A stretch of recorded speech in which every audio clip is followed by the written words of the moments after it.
Shrew. Just a quick reminder to please turn off your cell phones. Also, please note bathrooms are located through those doors you came in and then to the right. There will be a 15-minute intermission during the show. Thank you very much for coming, and I hope you enjoy it.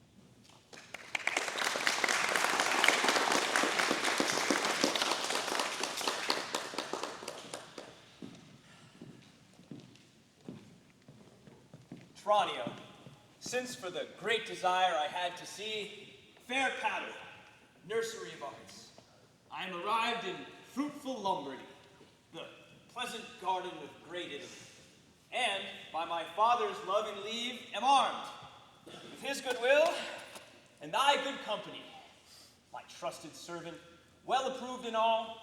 Here let us pause and happily institute a course of learning and ingenious studies.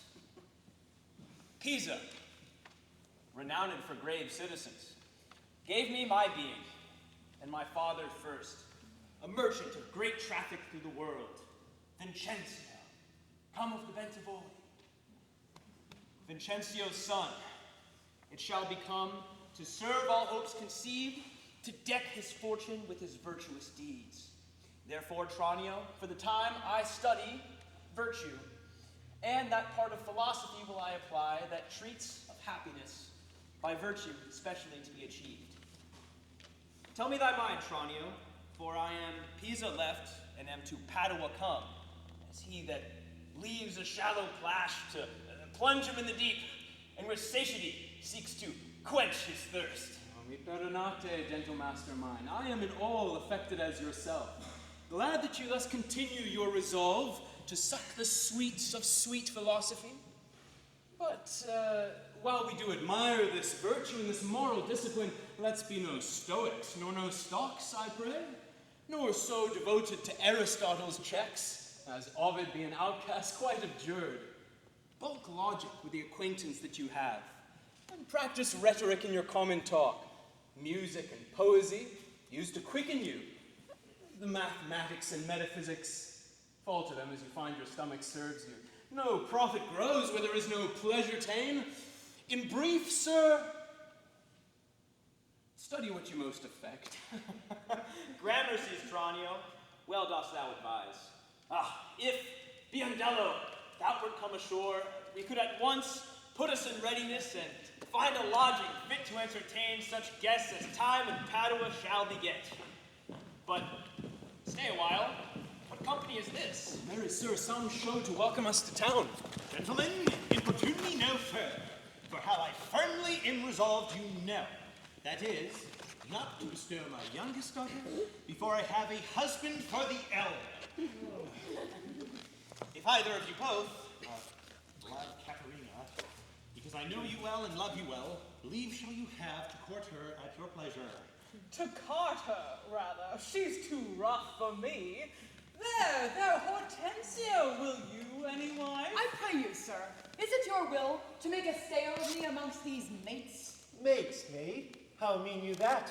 No mates for you, unless you are of a gentler, milder mold. In faith, sir, you shall never need to fear. I wish it is not halfway to her heart. But if it were, doubt not her care should be to comb your noddle with a three-legged stool, and paint your face, and use you like a fool. From all such devils, good Lord, deliver us. And me too! Hush, master. Here's some good pastime toward. That wench is stark mad, or wonderful froward. But in the other's silence do I see maid's mild behavior and sobriety. Peace, Tranio. Well said, master. Mum, and gaze your fill. Gentlemen, that I may soon make good what I have said. Bianca, get thee in. And let me not displease thee, good Bianca, for I will love thee ne'ertheless, my girl. Oh, a pretty pet. But best put finger in the eye, and she knew why. Sister, content you in my discontent. Sir, to your pleasure, humbly I subscribe. My books and instruments shall be my company. On them to look and practice by myself. Hark, Tranio! Thou mayst hear Minerva speak. Signor Baptista, will you be so strange? Sorry am I that our goodwill effects Bianca's grief. What? Will you mew her up, Signor Baptista, for this fiend of hell, and make her bear the penance of her tongue? Gentlemen, content ye, I am resolved. Go in, Bianca. And for I know she taketh most delight in music, instruments, and poetry, schoolmasters will I keep within my house, fit to instruct her youth. If you, Signor Gremio or Hortensio, you know any such, prefer them hither. For to many men I will be very kind and liberal, to mine own children, good bringing up. And so farewell. Katharina, you may stay, for I have more to commune with Bianca. What? And I trust I may go too, may I not? What?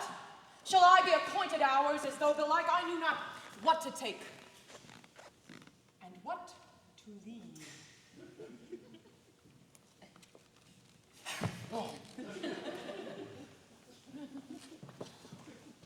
You may go to the devil's den.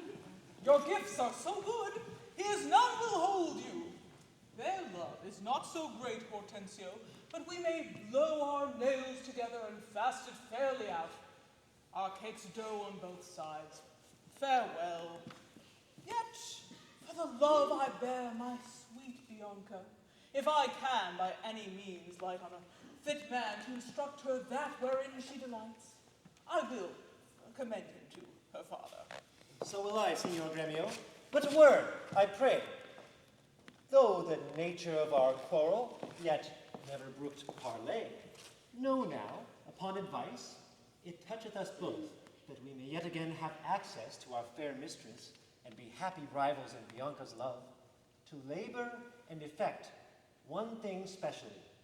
What's that, I pray?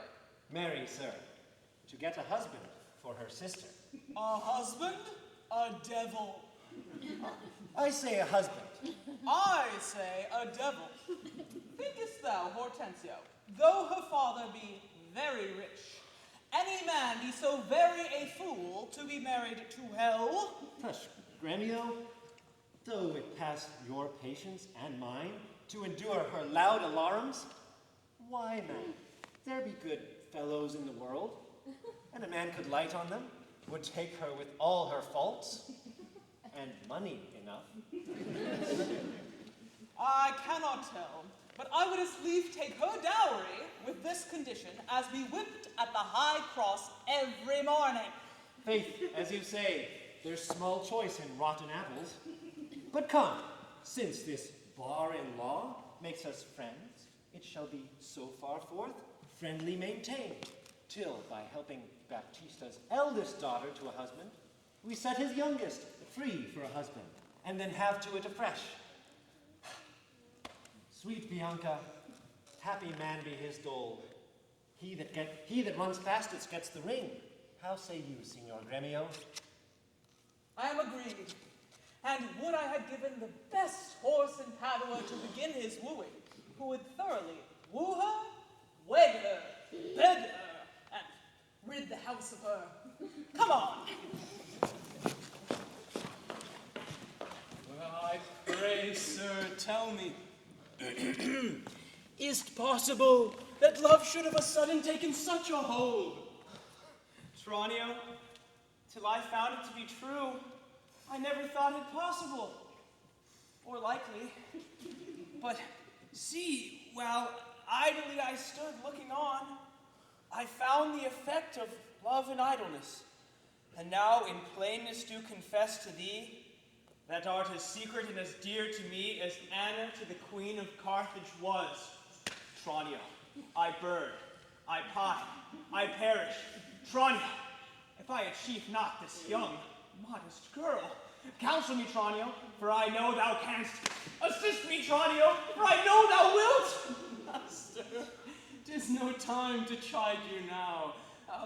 Love is not rated from the heart. If affection have touched you, not remain but so. Redimit equam quas minimo. Gramercy's lad, go forward. This contents. The rest will comfort for. Thy counsel sound. Master, you looked so longly on the maid. Perhaps you missed what's the pith of it all? Oh, yes. I saw sweet beauty in her face, such as the daughter of Agenor had, that made great Jove humble him to her hand, when with his knees he kissed the Cretan strand. So you know more? Marked you not how her sister began to rail and raise up such a storm that mortal ears could hardly endure the din? Tranio, I saw her coral lips to move, and with her breath she did perfume the air. Sacred and sweet was all I saw in her. Nay, then it's time to waken from his trance. I pray, awake, sir, if you love the maid. Bend thoughts and will to achieve her. Thus it stands. Her sister is so cursed and shrewd that till the father rid the house of her, master, your maid must live a maid at home. And thus has he barred her up quite contentedly, for she will not be affected by such suitors. Tranio, what a cruel father's he! But art thou not advised he took some care to get her some cunning schoolmasters to instruct her? Aye, marry am I, sir, and now 'tis plotted. I have it, Tranio! Oh, master, from my hand, both our ideas meet and jump in one. Tell me thine first. You will be the schoolmaster and undertake the teaching of the maid. That's your device. It is! Can it be done? Not possible. For who shall bear your parts and be here in Padua Vincenzio's son? Keep house and ply his books, welcome his friends, visit his countrymen and banquet them. Basta! Content thee, for I have it full. We have not yet been seen in any house, nor can we be distinguished by our faces for man or master. Then it follows thus. Thou shalt be master, Tranio, in my stead. Keep house and port and servants as I should. I shall some other be, some Florentine, some Neapolitan, or meaner man of Pisa. 'Tis hatched and shall be so. Uncase thee, take my money bag and cloak. When Biondello comes, he waits on thee, but I will charm him first to keep his tongue. So had you need. In brief, sir, say that your pleasure is, and I am tied to be obedient, for so your father charged me at our parting, be serviceable to my son, quoth he, though I think 'twas in another sense. I am content to be Lucentio. For so well I love Lucentio. Tranio, be so, because Lucentio loves. And let me be a slave to achieve that maid, whose sudden sight hath throbbed my wounded eye. Ah! Here comes the rogue. Sirrah Biondello, where have you been? Where have I been? Nay, how now? Where are you? Master, has my fellow Tranio stolen your clothes? Or you his? Or both? Pray, what's the news? Sirrah, come hither. 'Tis no time to jest, and therefore frame your manners to the time. Your fellow, Tranio here, to save my life, puts my apparel and my countenance on, while I, for my escape, do put on his. For, in a quarrel, since I came ashore, I killed a man. And fear I was descried. Wait you on him, I charge you, as becomes, while I make way from hence to save my life. You understand me? Aye, sir. Narrow it. And not a jot of Tranio in your mouth. Tranio is changed into Lucentio. The better for him. Would I were so too. So could I, faith. Boy, to have the next wish after, that Lucentio indeed had Baptista's youngest daughter, but not for my sake, but for your master's. I charge you, mind your manners carefully. When we are alone, why, then I'm Tranio. But in all cases else, your master, Lucentio. Tranio, let's go. One thing remains that thyself execute. To make one among these wooers. If thou ask me why, sufficeth my reasons are both good and weighty.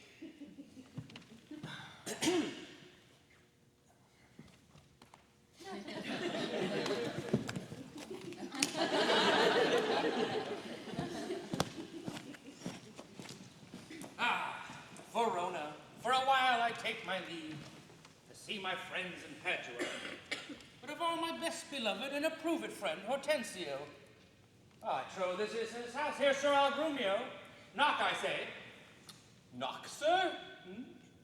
Whom should I knock? Is there any man has rebused your worship? Villain, I say knock me here soundly. Knock you here, sir? Why, sir, what am I, sir, that I should knock you here?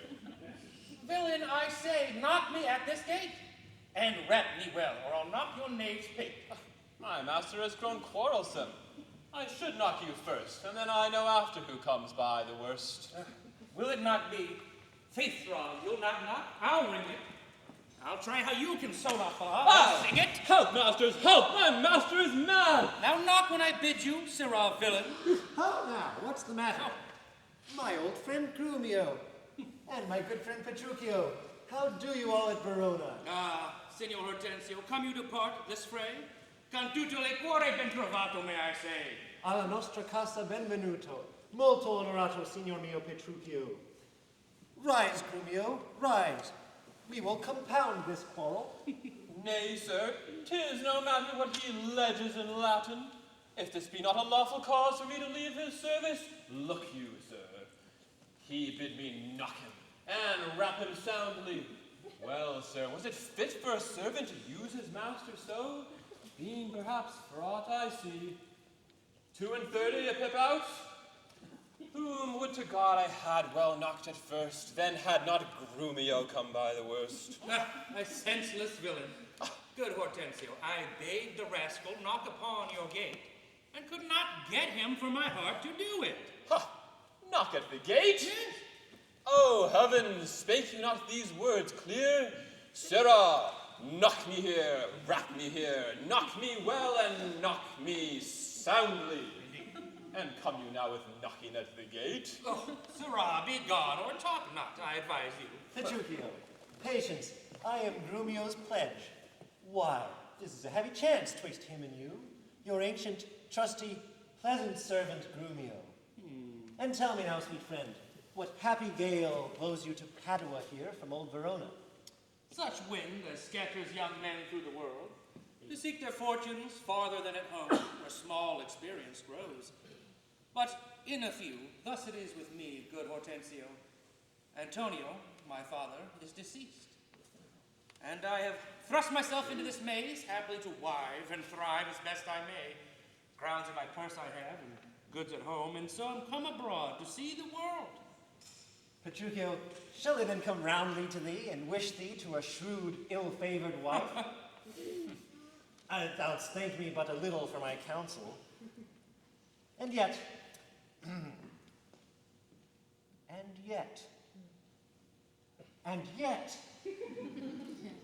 I tell thee, I promise thee, she shall be rich. And very rich. But thou art too much my friend, and I'll not wish thee to her. Oh, Signor Hortensio, twixt such friends as we, few words suffice. And therefore, if thou know one rich enough to be Petruchio's wife, as wealth is burden of my wooing dance, be she as foul as was Florentius' love, as old as Sybil, or as cursed and shrewd as Socrates' Xantippe, or a worse, she moves me not, or not removes at least affection's edge in me. Were she as rough as on the swelling Adriatic seas, I come to wive it wealthily in Padua. If wealthily, then happily in Padua. Nay, look you, sir, he tells you flatly what his mind is. Why, give him gold enough and marry him to a puppet, or an aglet baby, or an old trot with ne'er a tooth in her head, though she have as many diseases as 52 horses. Why, nothing comes amiss, so money comes withal. Petruchio, since we are stepped this far in, I will continue that I broached in jest. I can, Petruchio, help thee to a wife with wealth enough, and young and beauteous, brought up as best becomes a gentlewoman. Her only fault, and that is faults enough, is that she is intolerable, cursed and shrewd and froward. So beyond all measure, that were my state far worser than it is, I would not wed her for a mine of gold. Whoa, Hortensio, peace. Thou knowest not gold's effect. Tell me her father's name, and 'tis enough. For I will board her, though she chide as loud as thunder when the clouds in autumn crack. Her father is Baptista Minola, an affable and courteous gentleman. Her name is Caterina Minola, renowned in Padua for her scolding tongue. Baptista Minola. I know her father, though I know not her, and he knew my deceased father well. I will not sleep, Hortensio, till I see her, and therefore let me be thus bold to give you over this first encounter, unless you will accompany me thither. I pray you, sir, let him go while this humor lasts. On my word, if she knew him as well as I do, she would think scolding would do little good upon him. She may perhaps call him half-score knaves or so. Why, that's nothing, and he once begin, he'll rail in his rope tricks. I'll tell you what, sir. And she stand him but a little, he will throw a figure in her face, and so disfigure her that she shall have no more eyes to see withal than a cat. You know him not, sir. Tarry, Petruchio, I must go with thee, for in Baptista's keep my treasure is. He hath the jewel of my life in hold, his youngest daughter Bianca, and her withholds from me and other more, suitors to her and rivals in my love, supposing it a thing impossible, for those defects I have before rehearsed, that ever Caterina will be wooed.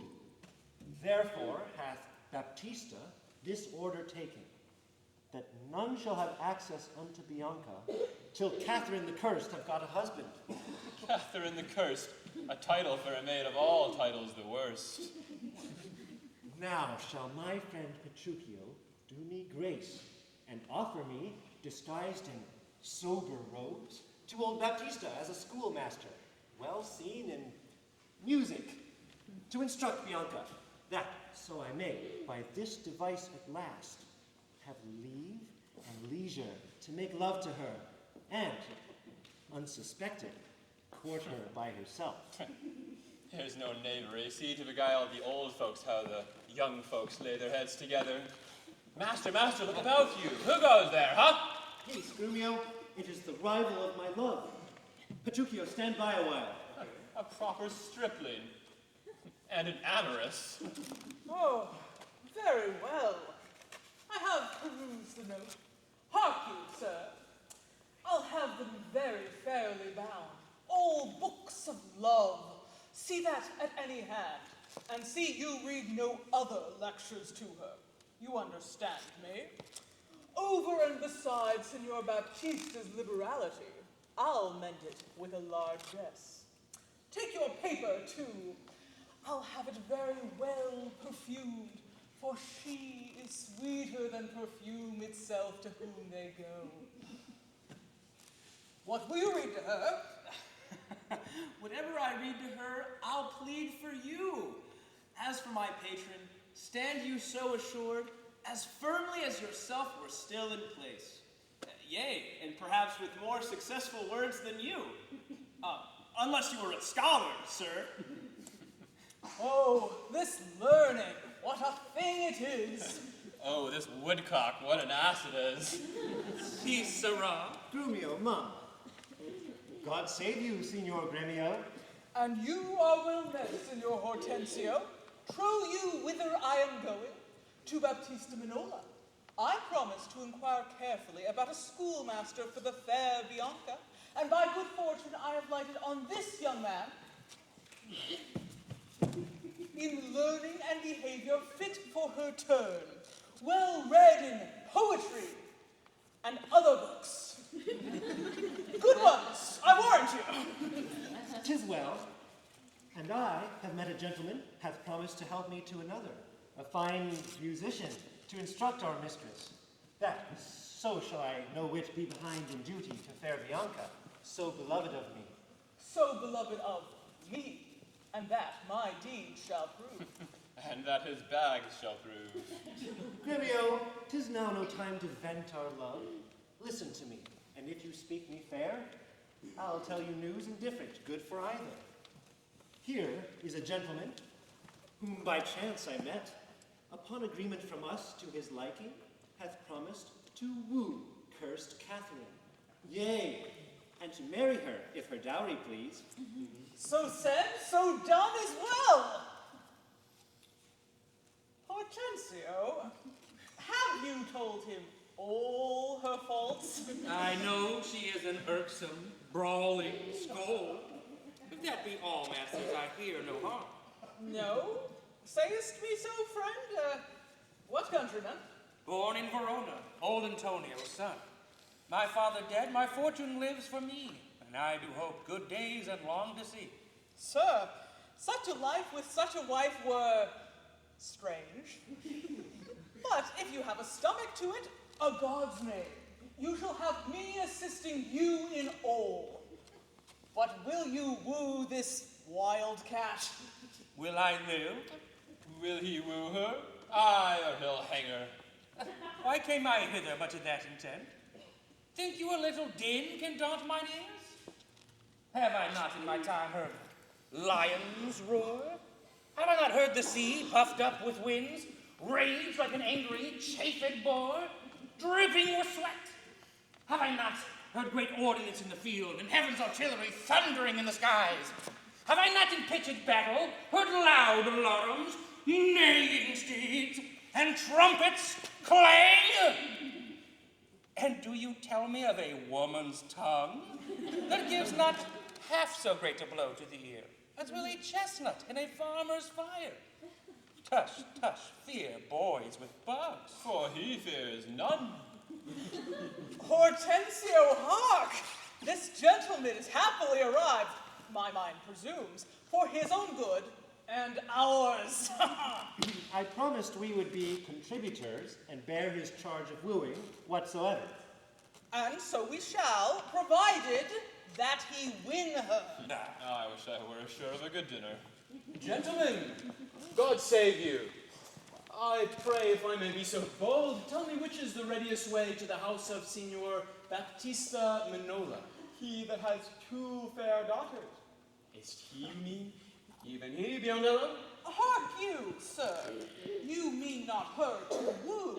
Oh, perhaps him and her, sir. What have you to do?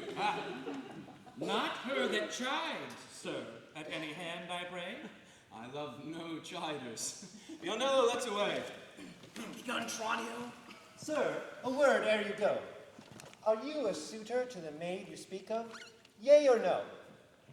And if I be, sir, is that any offense? No, if without more words you will get you hence.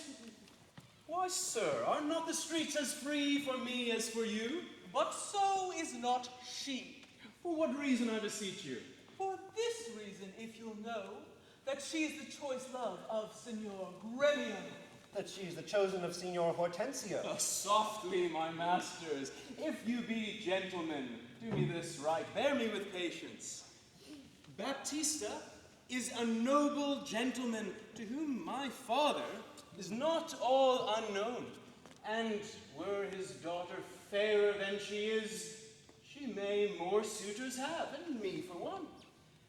Fair Leda's daughter had 1,000 wooers, why then, well, one more may fair Bianca have, and so she shall, why Lucentio shall make one, though Paris came in hope to speed alone.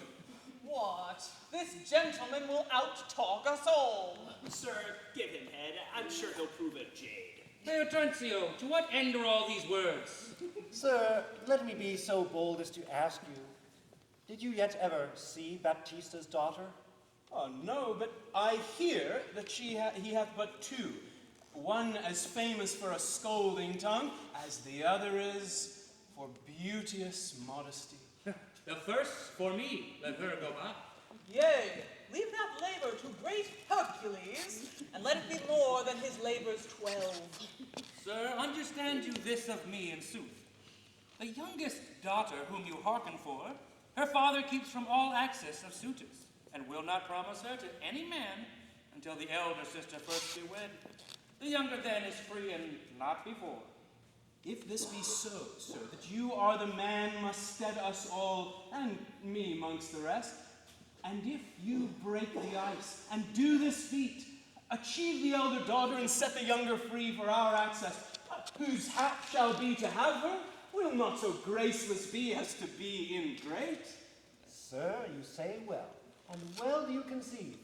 And since you do profess to be a suitor, you must, as we do, gratify this gentleman, to whom we all rest generally beholding. Oh, sir, I shall not be slack, in sign whereof why we can contrive this afternoon and quaff carouses to our mistress's health, and do as adversaries do in law, strive mightily, but eat and drink as friends. Oh, excellent motion. Hello, let's be gone. The motion's good indeed, and be it so.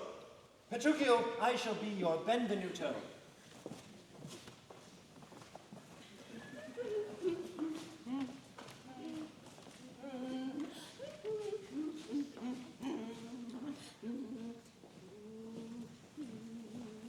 Minion? Good sister, wrong me not, nor wrong yourself, to make a bondmaid or a slave of me. That I disdain. But for these other gods,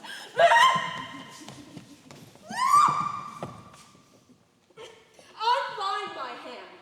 I'll pull them off myself, yea, all my raiment to my petticoat. Or what you will command me, will I do. So well I know my duty to my elders. Of all thy suitors, here I charge thee. Tell whom thou lovest best. See thou dissemble not.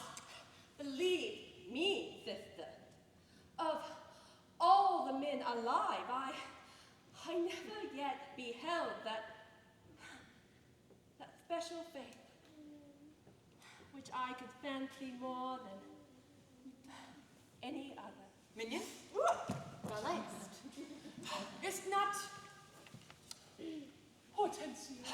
If you affect him, sister, here I swear, I'll plead for you myself, but you shall have him. Nay, then, belike you fancy riches more. You will have Gremio to keep you fair. Is it for him you do envy me?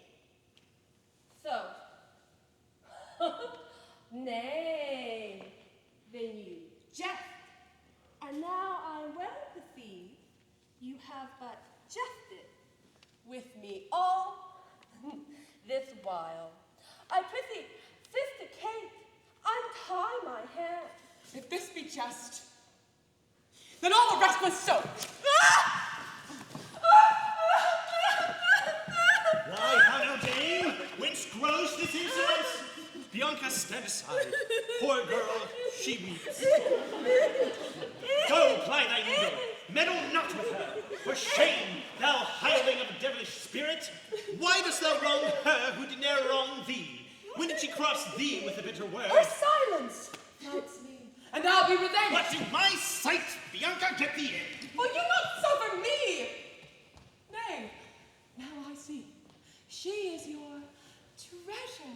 She must have a husband. I must dance barefoot on her wedding day, and for your love to her, lead apes in hell! Caterina. Talk not to me. I will go sit and weep till I can find occasion of revenge. Was ever gentleman thus grieved as I? Oh, who comes here? Good morrow, neighbor Baptista. Good morrow, Signor Gremio. God save you, gentlemen. Ah, and you, sir, pray. Have you not a daughter called Caterina, fair and virtuous? I have a daughter called Caterina. You are too blunt. Go to it orderly. You wrong me, Signor Gremio. Give me leave. I am a gentleman of Verona, sir, that hearing of her beauty and her wit, her affability and bashful modesty, her wondrous qualities and mild behavior, am bold to show myself a forward guest within your house, to make mine eye the witness of that report which I so oft have heard. And for an entrance to my entertainment, I do present you with a man of mine, cunning in music and the mathematics, to instruct her fully in those sciences, whereof I know she is not ignorant. Except of him, or else you do me wrong, his name is Licio, born in Mantua. You are welcome, sir, and he, for your good sake. But for my daughter, Caterina. Yes. This much I know. She is not for your turn. The more my grief. I see, you do not mean to part with her, or else you like not of my company. Mistake me not, I speak but as I find. Whence are you, sir? What may I call your name? Petruchio is my name, Antonio's son, a man well known throughout all Italy. I know him well. You are very welcome, for his sake. Saving your tale, Petruchio, let us who are poor petitioners speak too. Baccarat, you are marvelous forward. Your pardon, Signor Gremio. I would fain be doing. I doubt it not, sir, but you will curse your wooing. No. Neighbor, this is a gift very grateful, I am sure of it. To express the like kindness myself, who have been more kindly beholden to you than to any, freely given to you this young scholar, who hath been long studying at Rheims, as cunning in Greek and Latin and the other languages, as is the other in music and mathematics. His name is Cambio. Pray accept his service. 1,000 thanks, Signor Gremio. Welcome, good Cambio. But, sir, methinks you walk like a stranger. May I be so bold as to know the cause of your coming? Pardon me, sir, the boldness is mine own, that, being a stranger here in Padua, do make myself a suitor to your daughter, unto Bianca fair and virtuous, nor is your firm resolve unknown to me in the preferment of the eldest sister. This right is all that I ask, that upon knowledge of my parentage, I may have welcome monks, the rest that woo, and free access and favor as the rest. Lucentio is your name. Of whence I pray? Of Pisa, sir, son to Vincencio, and sir, upon the education of your daughters, I here present this simple instrument and this small packet of Greek and Latin books. If you accept them, sir, their worth is great. It likes me well.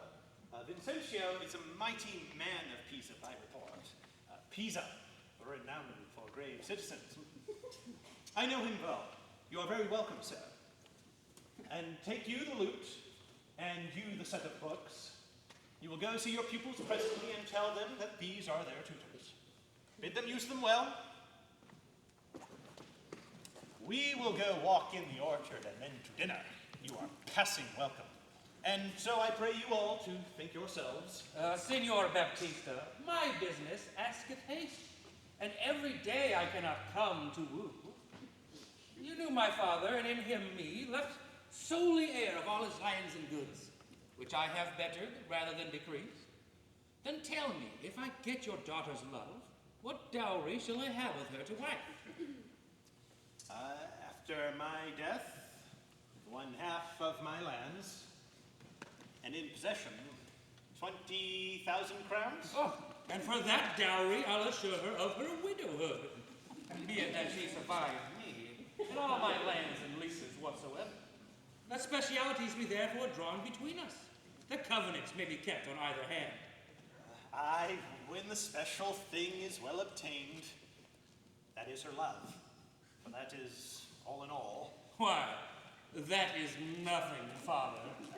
For I tell you, I am as peremptory as she is proud-minded, and where two raging fires meet, they do consume the thing that feeds their fury.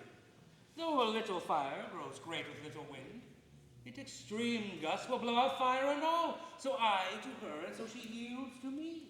For I am rough, and woo not like a babe. Well mayest thou woo, and happy be thy speed, but be thou armed for some unkind words. Aye, to the proof, as the mountains are for winds, that shake not, till they blow perpetually. Why, how now, friend? Why dost thou look so pale? For fear, I promise you, if I look pale, What, will my daughter prove a good musician? I think she'll sooner prove a soldier. Iron may hold with her, but never lutes.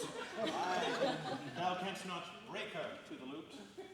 Why, no, for she hath broke the lute to me. I did but tell her she mistook her frets, and bowed her hand to teach her fingering, when, with the most impatient, devilish spirit, "Frets call you these?" quoth she. "I'll feel with them." And with that word she struck me on the head, and through the instrument my pate made way. And there I stood amazed for a while, as on a pillory, looking through the lute, while she did call me rascal, fiddler, twangling jack, with 20 such vile terms as she had studied to misuse me so. Oh. Now, by the world, it is a lusty wench. I love her 10 times more than e'er I did. Oh, how I long to have some chat with her. Well, go thou with me, and be not so discomforted. Proceed in practice with my younger daughter. She's apt to learn and thankful for good turns. Signor Petruchio, will you go with us, or shall I send my daughter Kate to you? I pray you do. I will attend her here. And woo her with some spirit when she comes. Say that she rail. Why, then I say she sing the sweet as any nightingale. Say that she frown. I'll say she look as clear as morning roses, newly washed with dew. If she be mute and will not speak a word, I'll commend her volubility, and say she uttereth piercing eloquence. If she do bid me pack, I'll give her thanks, as though she bid me stay by her a week. If she deny to wed, I'll crave the day when I shall ask the bands that when be married. But here she comes. And now, Petruchio, speak. Good morrow, Kate. For that's your name, I hear. Oh, well, have you heard? But something hard of hearing. They call me Catherine, that talk of me. You lie, in faith, for you are called Plain Kate, and Bonny Kate, and sometimes Kate the Cursed. But Kate, the prettiest Kate in Christendom, Kate of Kate Hall, my super dainty Kate, for dainties are all Kates. And therefore, Kate, take this of me, Kate of my consolation. Hearing thy mildness praised in every town, thy virtues spoke of, and thy beauty sounded, yet not so deeply as to thee belongs. Myself am moved to woo thee for my wife. Moved? In good time. Let him that moved you hither remove you hence. I knew you from the first. You were immovable. Why, what's immovable? A joint stool. Well, thou hast said it. Come, sit on me. Asses are made to bear, and so are you. Women are made to bear, and so are you. No such jade as you. If me you mean. Alas, good Kate, I will not burden thee, for knowing thee to be but young and wise. Too light for such a swain as you to catch, and yet as heavy as my weight should be. Should be, should Oh, well ta'en, and like a buzzard. Oh, slow-winged turtle, shall a buzzard take thee? I for a turtle, as he takes a buzzard. Oh, come, come, you wasp. In faith, you are too angry. If I be waspish, best beware my sting. Oh, my remedy is then to pluck it out. Aye, if the fool could find it where it lies. Who knows not where a wasp does wear his sting? In his tail. In his tongue. Whose tongue? Yours. So if you talk of tails, then so farewell. Oh, what, with my tongue in your tail? Nay, nay, come again, good Kate. I am a gentleman. That I'll try. I swear I'll cuff you if you strike again. So may you lose your arms. If you strike me, you are no gentleman, and if no gentleman, why then no arms. Oh, a herald, Kate? Put me in thy books. Oh, what is your crest? A coxcomb? A combless cock, so Kate will be my head. No cock of mine. You crow too like a craven. Oh, come, Kate, come, you must not look so Oh, sour. it is my fashion when I see a crab. Why, here's no crab, and therefore look not Oh, sour. there is. There is. Then show it me. Had I a glass, I would. Oh, you mean my face? Well aimed for such a young one. Now, by St. George, I am too young for you. Yet you are withered. Oh, 'tis with cares. I care not. Nay, hear me, Kate, in sooth you scape not so. I chafe you if I tarry. Let me go. No, not a whit. I find you passing gentle. 'Twas told me you were rough, and coy, and sullen. And now I find report of very liar. For thou art pleasant, gamesome, passing courteous, but slow in speech, yet sweet as springtime flowers. Thou canst not frown, thou canst not look askance, nor bite the lip as angry wenches do. But thou with mildness entertainest thy wooers, with gentle conference, soft and affable. Oh, why does the world report that Kate doth limp? Kate, like a hazel twig, is straight and slender and as brown in hue as hazelnuts, yet sweeter than the kernels. Let me see thee walk. Oh, thou dost not halt. Oh, go, fool, and whom thou keepst, command. Oh, that ever Diane so become a grove as Kate this chamber with her princely gait. Ah, be thou Diane, and let her be Kate, and then let Kate be chaste, and Diane sportful. Where did you study all this goodly speech? It is extempore from my mother wit. No, witty mother, witless else, her son. Am I not wise? Yes. Keep you warm. Ah, Mary, so I mean, sweet Catherine, in thy bed. But setting all this chat aside, thus, in plain terms, your father hath consented that you shall be my wife. What? Your dowry agreed upon, and will you, nill you, I will marry you. Now, Kate, I am a husband for your turn. For by this light whereby I see thy beauty that doth make me like thee well, thou must be married to no man but me.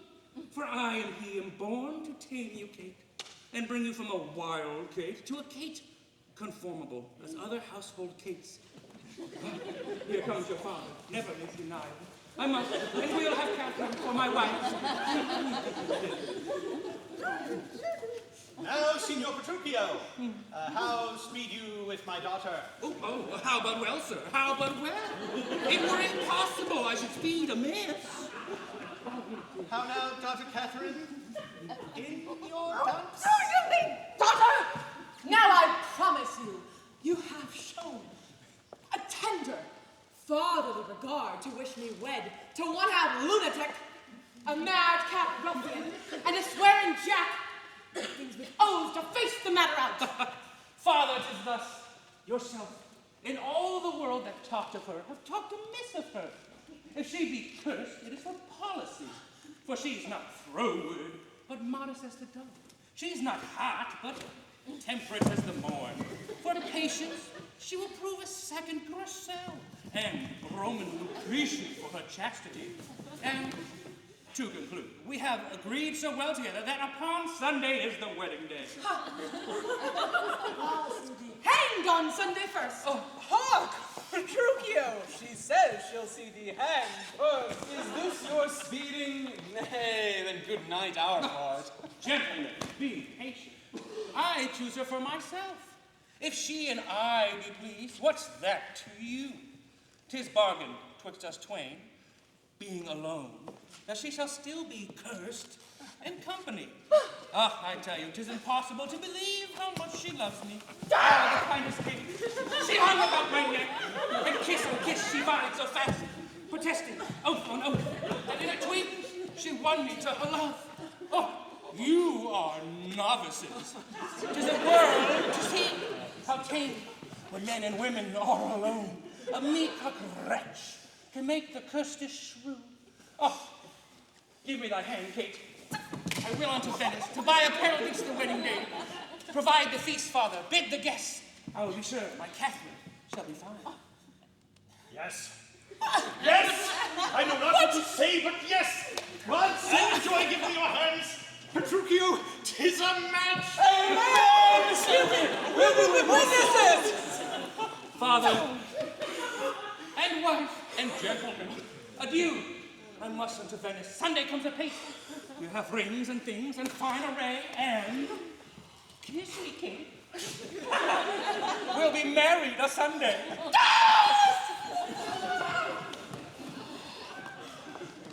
Was ever match clapped up so suddenly?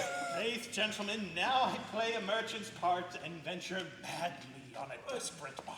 'Twas a commodity that lay fretting idly by. 'Twill bring you gain, or perish on the seas. The gain I seek is quiet in the match.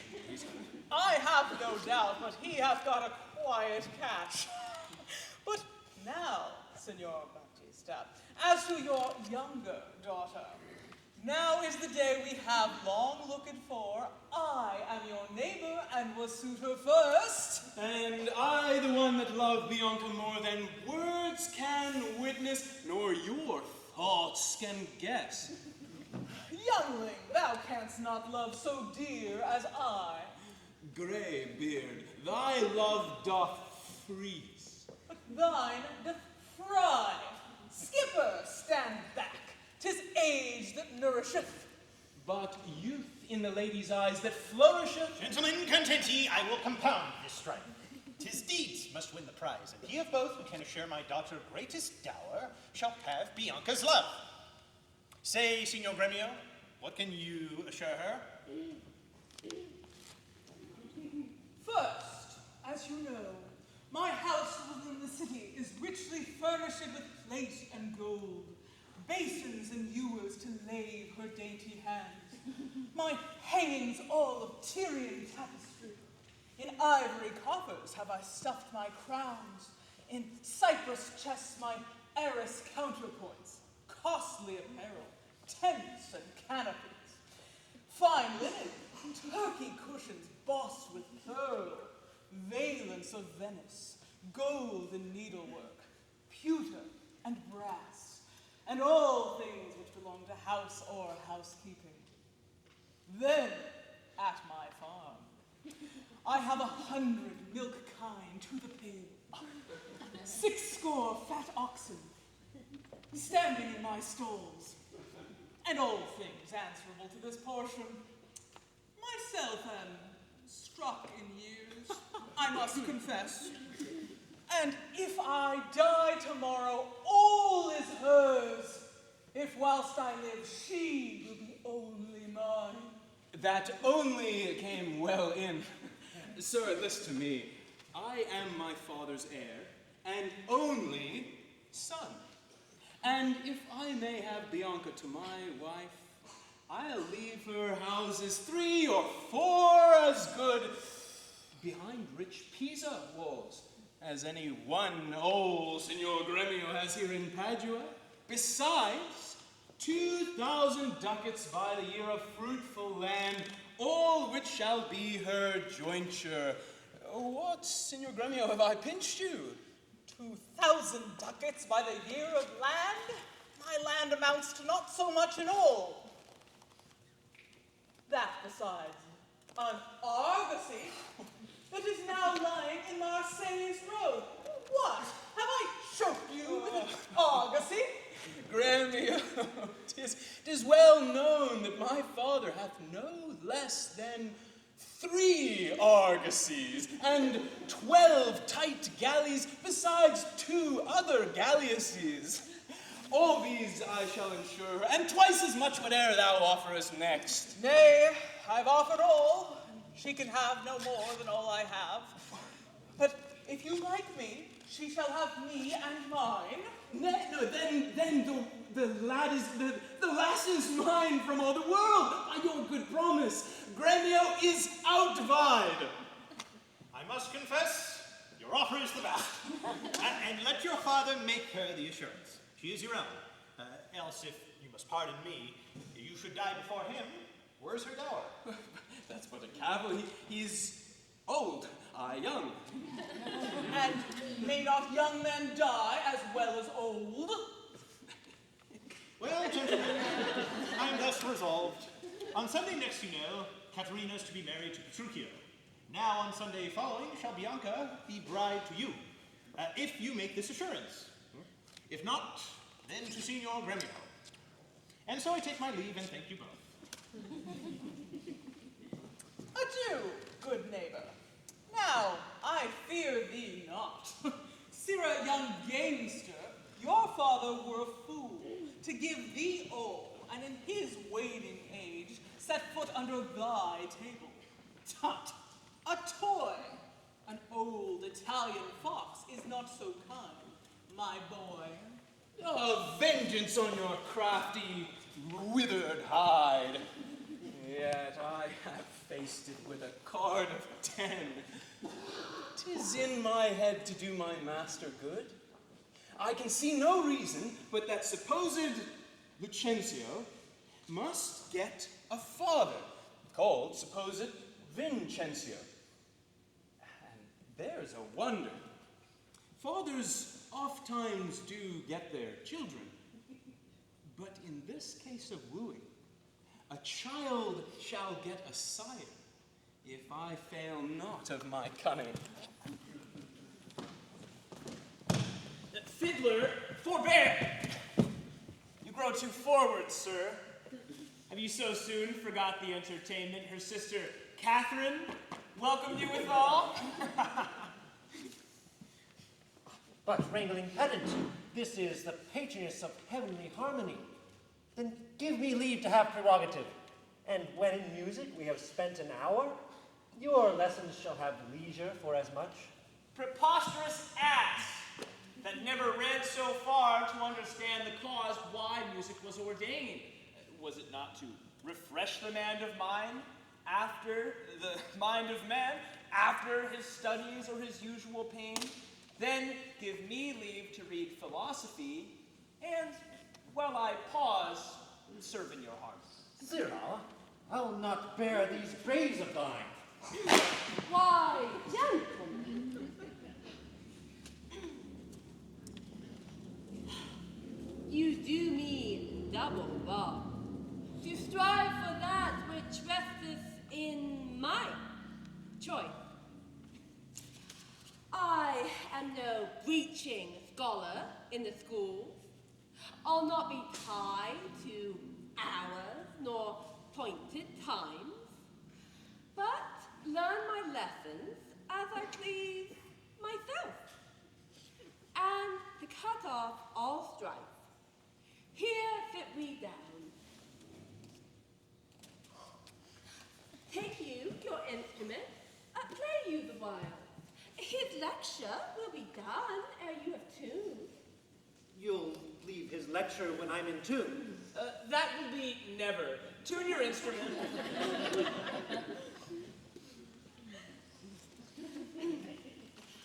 We're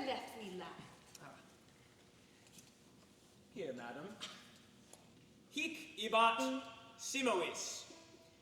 Hic est Sigeia tellus. Hic steterat priami regia Celsa senis amqu... Consider. Hic ibat, as I told you before. Simois, I am Lucentio. Hic est, son unto Vincencio of Pisa. Sigeia tellus, disguised thus to get your love. Hic steterat, and that Lucencio that comes a-wooing, Priami is my man Tranio. Regia, bearing my port. Celsa senis, that we might beguile the old pantaloon. Madam, my instrument's in tune. Let's hear. 5. The treble jar. Spit in the hole, man, and tune it again! Yes.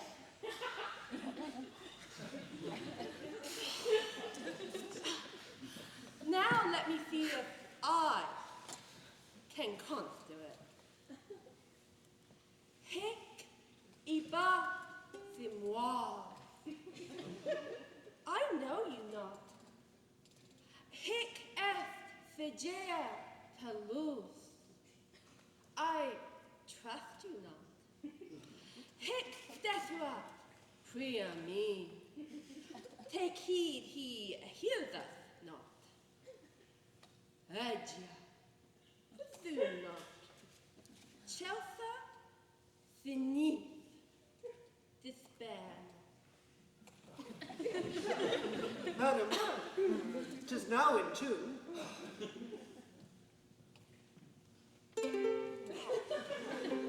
All but the bass. The bass is right. 'Tis the bass knave that jars. How fiery and forward our pedant is. Now, by my life, the knave doth court my love. Pedescule, I'll watch you better yet. In time I may believe, yet I mistrust. Mistrust it not! For sure, Aeacides was Ajax, called so by his grandfather. I must believe my master, else I promise you, I will be arguing still upon that doubt. But let it rest. Now, Licio, to you. Good master, take it not unkindly, pray, that I have been thus pleasant with you both. You may go walk and give me leave a while. My lessons make no music in 3 parts. Are you so formal, sir? Well, I must wait and watch withal. For, but I be deceived, our fine musician groweth amorous. Madam, before you touch the instrument to learn the order of my fingering, I must begin with rudiments of art, to teach you gamut in a briefer sort, more pleasant, pithy, and effectual than hath been taught by any of my trade. And there it is in writing, fairly drawn. Why, I am past my gamut long ago. Yet read the gamut of Hortensio.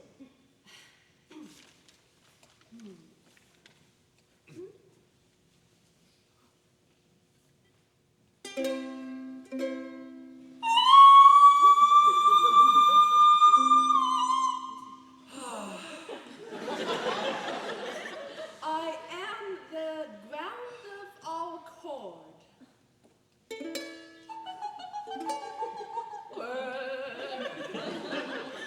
To plead Hortensia's passion.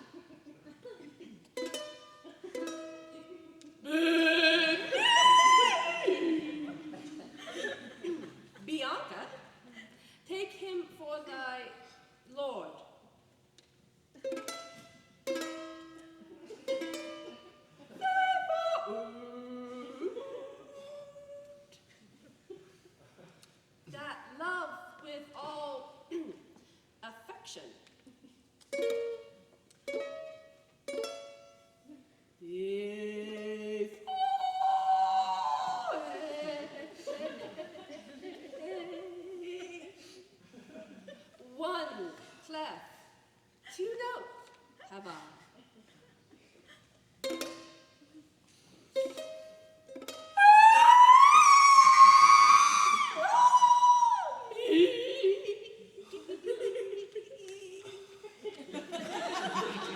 Show pity or I die.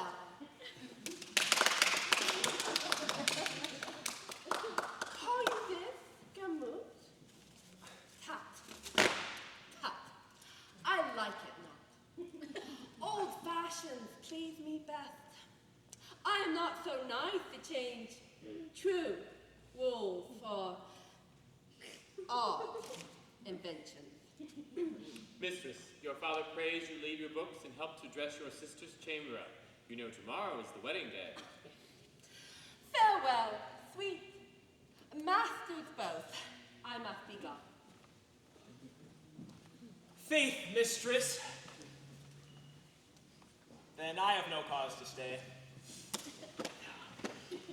But I have cause to prying to this pedant. Methinks he looks as though he were in love. Yet if thy thoughts, Bianca, be so humble, to cast thy wandering eyes in every stale, seize thee that list. If once I find thee ranging, Hortensio will be quit with thee by changing.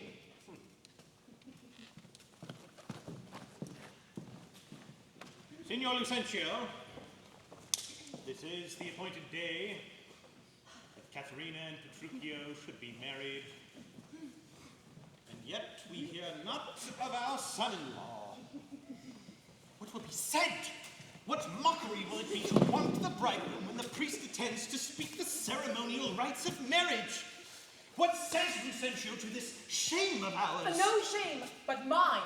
I must forsooth be forced to give my hand, opposed against my heart, unto a mad-bred Ruthby, full of spleen, who wooed in haste, and means to wed at leisure. I told you, he was a frantic fool, hiding his bitter jest in blunt behavior, and to be noted for a merry man, he'll woo 1,000, point the day of marriage, make friends, invite, proclaim the banns, yet never means to wed where he has wooed. Now must the world point at poor Catherine and say, look, there's mad Petruchio's wife. Patience. It would please him come and marry her. Catherine and Baptista too. Upon my life, he means but well. Whatever fortune has kept him from his word, though he be blunt, I know him passing wise. Though he be married, yet he's honest withal. Would Catherine had never seen him go. Go, girl. I cannot blame thee now to weep, for such an injury would vex a very saint. Much more a shrew of thy patient humor. Oh, master, old news and such news as you've never heard of. Is it new and old too? How may that be? Why, is it not news to hear of Petruchio's coming? Is he coming? Aye, sir, he is most definitely coming. When will he be here? When he stands where I am, and sees you there, sir. Say, what did I old news? Aye, sir, Petruchio is coming in a new hat and an old jerkin. A pair of old breeches, thrice turned. A pair of boots that have been candle cases. One's buckled, but the other is laced. His sword is rusty, taken out of the town armory with a broken point. His horse is hipped, With an old mothy saddle and stirrups of no kindred. besides possessed with the glanders, And like to mows in the chine, sped with the spavins, braid with the young, past cares of the fives, stark, spoiled with the spots, but not with the bots, and shoulder shotten, near-legged before, and with a half-checked bit, and a headstall made of sheep's leather, which being restrained to keep the horse from stumbling, hath been often burst, and new repaired with knots. The girth is 6 times pieced, and he has a woman's crupper of velour, which hath her name fairly set down upon it, and is pieced with pack thread. Who comes with him? Oh, sir, his lackey, all the world comparison like the horse, with a kersey bootos on one leg and a linen stock on the other, gartered with red and blue list. His hat is new and has a feather in it of 40 fancies. Master, a monster, a very monster, and not like a Christian footboy or a gentleman's lackey. 'Tis some odd humor that pricks him to this fashion. Yet oft times he doth go about mean apparelled. Well, I am glad he comes, howsoever he comes. Why, sir, he comes not. Didst thou not say that he comes, though? Who? That Petruchio came? Aye, that Petruchio came. Nay, sir, I say his horse came, with Petruchio on its back. Why, that's all one. Nay, by St. Germain, I hold you a penny. A horse and a man is more than one. Yet not many. Yeah, where be these gallants? Who's at home?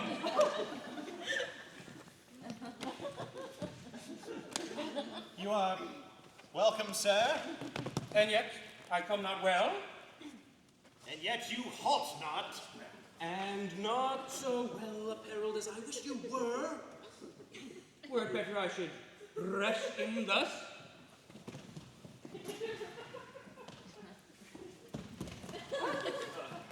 Where is Kate? Where is my bride? How dost my father? Gentles, methinks you frown. And wherefore gaze this goodly company, as if they saw some comet, a wondrous monument, some unusual prodigy? Why, sir, you know this is your wedding day. Yes. First we were sad, fearing you would not come. Now sadder that you come so unprovided. Fie, doff this habit, a shame to your estate, in eyesore to our solemn festival. And what occasion has so long detained you from your wife and sent you hither so unlike yourself? Well, tedious it were to tell, and harsh to hear. Sufficeth, I am come to keep my word, though in some part enforced to digress. Which at more leisure I will so excuse that you shall be well satisfied. But where is Kate? The morning wear, 'tis time we were at church. Go not forth in these irreverent robes. Put on clothes of mine. Not I, believe me. Even thus I'll visit her. But thus I trust you will not marry her. Good sooth, even thus, and therefore have done with words. To me she's married, not unto my clothes. Where in hair was she will wear in me, as I can change these poor accoutrements? 'Twere well for Kate and better for myself. But what a fool am I to chat with you when I should bid good morrow to my bride and seal the title with a lovely kiss. Persuade him, ere he go to church, be it possible, to put on better before this happens. I follow to see the event of this. But to love concerneth us to add her father's liking, which to get, as I oft have told your worship, we must get a man.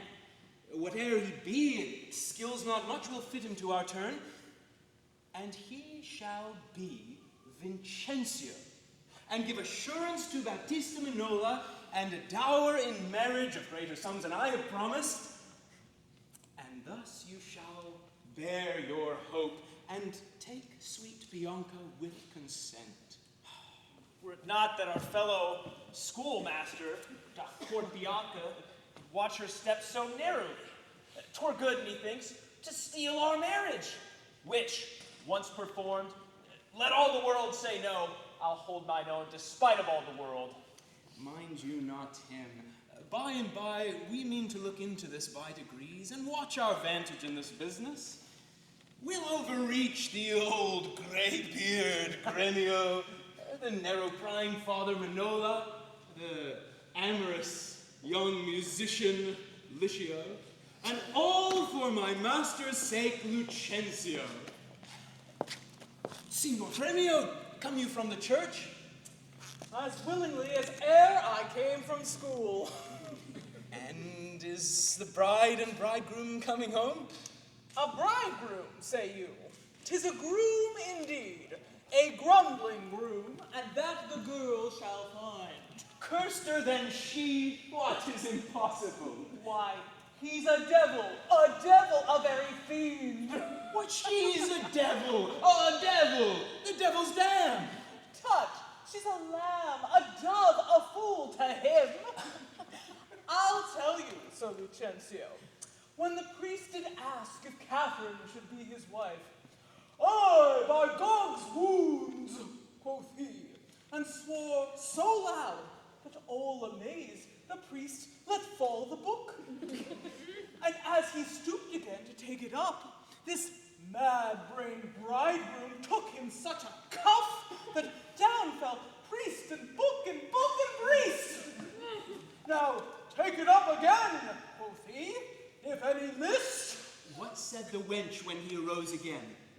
Trembled and shook for why he stamped and swore, as if the vicar meant to cousin him.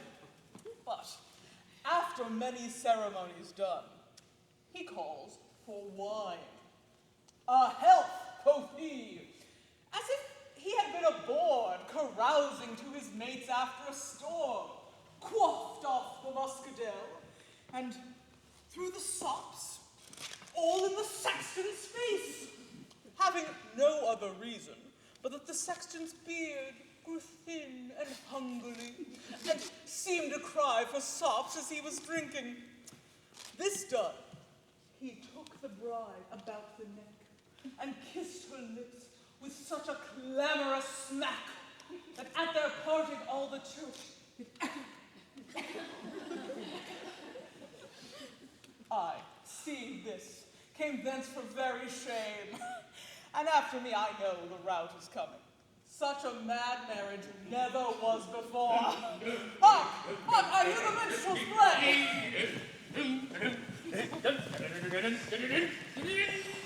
Gentlemen and friends, I thank you for your pains. I know you think to dine with me today and have prepared great store of wedding cheer. But so it is, my haste doth call me hence, and here I mean to leave you. Is it possible you will away tonight? I will away today, before night come. Nay, make it no wonder. If you knew my business, you would entreat me rather go than stay. And, honest company, I thank you all that have beheld me give away myself to this most patient, sweet, and virtuous wife. Dine with my father, bid a health to me, for I must hence, and farewell to you all. Let me entreat you to stay till after dinner. It may not be. Let me entreat you.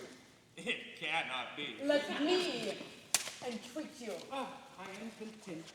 Are you content to stay? I am content. You shall entreat me stay, but yet not stay. Entreat me how you can. Now, if you love me, stay. Grumio, my horse! Sir, they be ready. The oaks have eaten the horses. Nay then, do what thou canst. I will not go today, no, nor tomorrow, nor till I please myself. The door is open, sir. There lies your way. You may be jogging whiles your boots are green. For me, I'll not be gone until I please myself. 'Tis like you'll prove a jolly surly groom that takes it on you at the first, so roundly. Ooh, Kate, content thee, prithee, be not angry. I will be angry. What has that to do? Oh, father, be quiet. You shall stay my leisure. Mary, now it begins to work. Gentlemen, forward to the bridal dinner. I see a woman may be made a fool if she had not the spirit to resist. They shall go forward at your command, Kate. Obey the bride, you that attend on her. Go to the feast. Revel and domineer. Carouse full measure to her maidenhead. Be mad and merry, or go hang yourselves. But for my bonny Kate, she must with me. Nay, look not big, nor stamp, nor stare, nor fret. I will be master of what is mine own. She is my goods, my chattels, my household stuff, my field, my barn, my horse, my ox, my ass, my anything. And here she stands, touch her whoever dare. I'll bring mine action against the proudest he that south my way of Padua. Grumio, draw forth thy weapon, We are beset with thieves! Rescue thy mistress if thou be a man! Do not too much, we will not get thee! I'll back with thee against a million. Nay! Let them go. A couple of quiet ones. Would they not quickly, I should die of laughing. Of all the mad matches, never was the like. Mistress, what's your opinion of your sister? That being mad herself, she madly made it. I warrant you, Petruchio is hated. Neighbors and friends, though bride and bridegroom once for to supply the places at the table, you know there wants no junkets at the feast. Lucentio, you supply the bridegroom's place, and let Bianca take her sister's room. Shall Bianca practice how to bride it? She shall, Lucentio. Come, gentlemen, let's go!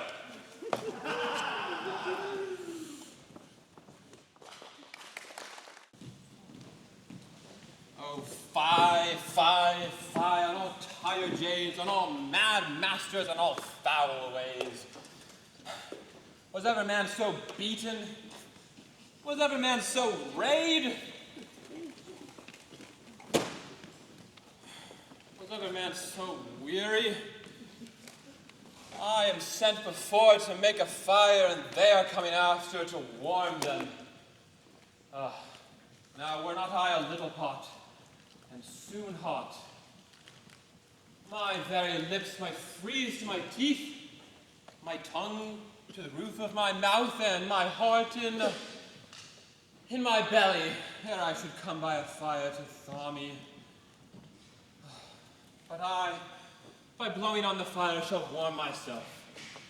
For, considering the weather, a taller man than I will take the cold. Holla, ho! Curtis! Who is that calls so coldly? A piece of ice. If thou doubt it, thou mayest slide from my head to my heel with no greater run than my head and my neck. A fire, good Curtis. Is my master and his wife coming, good Romeo? Aye, Curtis. And therefore, fire! Fire cast on no water!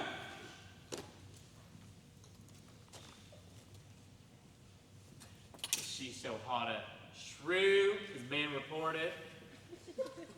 She was, good Curtis, before this frost. But thou knowest, winter tames man, woman, and beast, for it has tamed my old master, my new mistress, and myself. Fellow Curtis.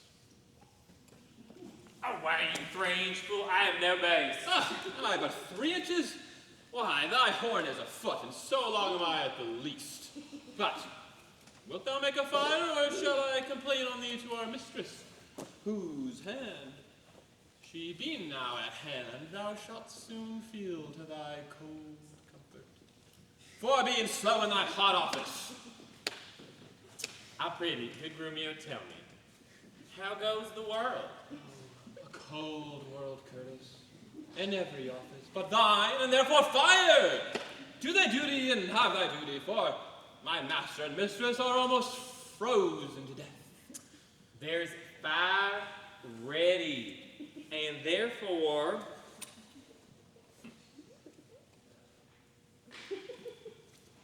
the news.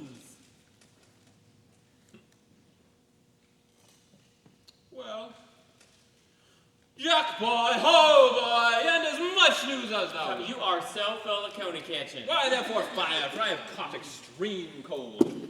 But where's the cook? Is supper ready? Rushes strewed? Cobwebs swept? Are the serving men in their new fustian and white stockings, and every officer his wedding garment on? Be the jacks fair without, and the Jills fair within? The carpets laid? And, everything in order? All ready.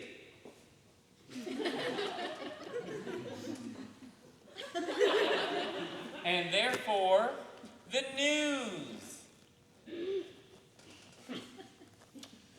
First, no, my horse is tired, and my master and mistress fallen pale.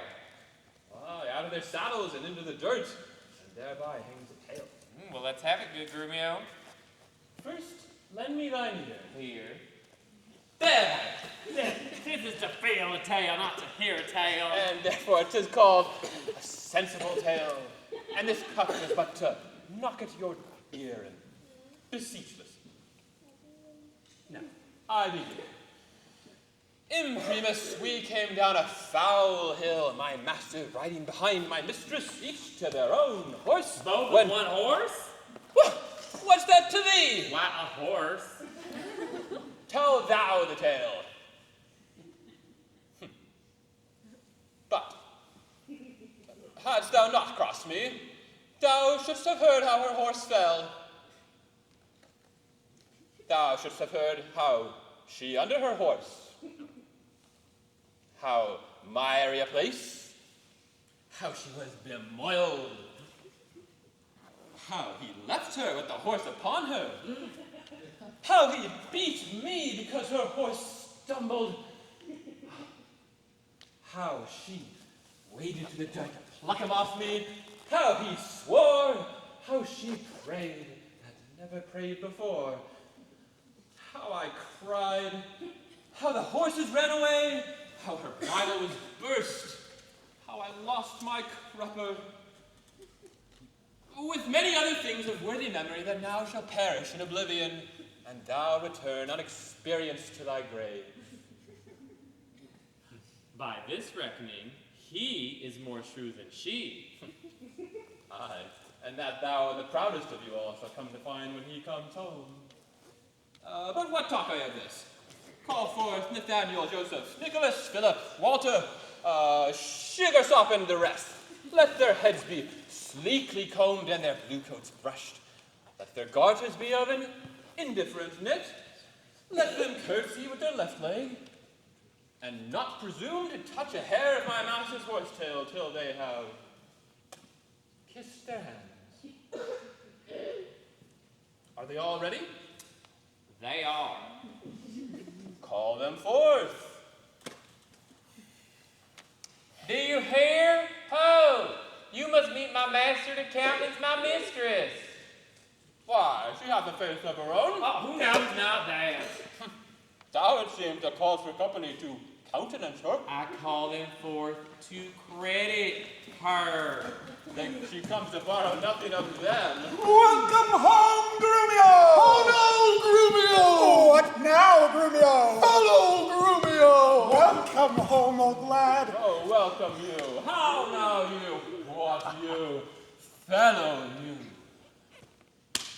Now, my spruce companions, is all ready and all things neat?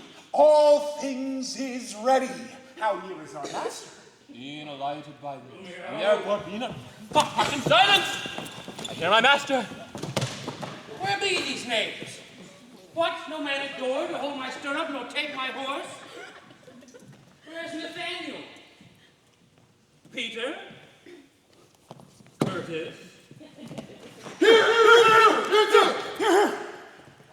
Here's her. Ugh, you logger-headed and unpolished grooms.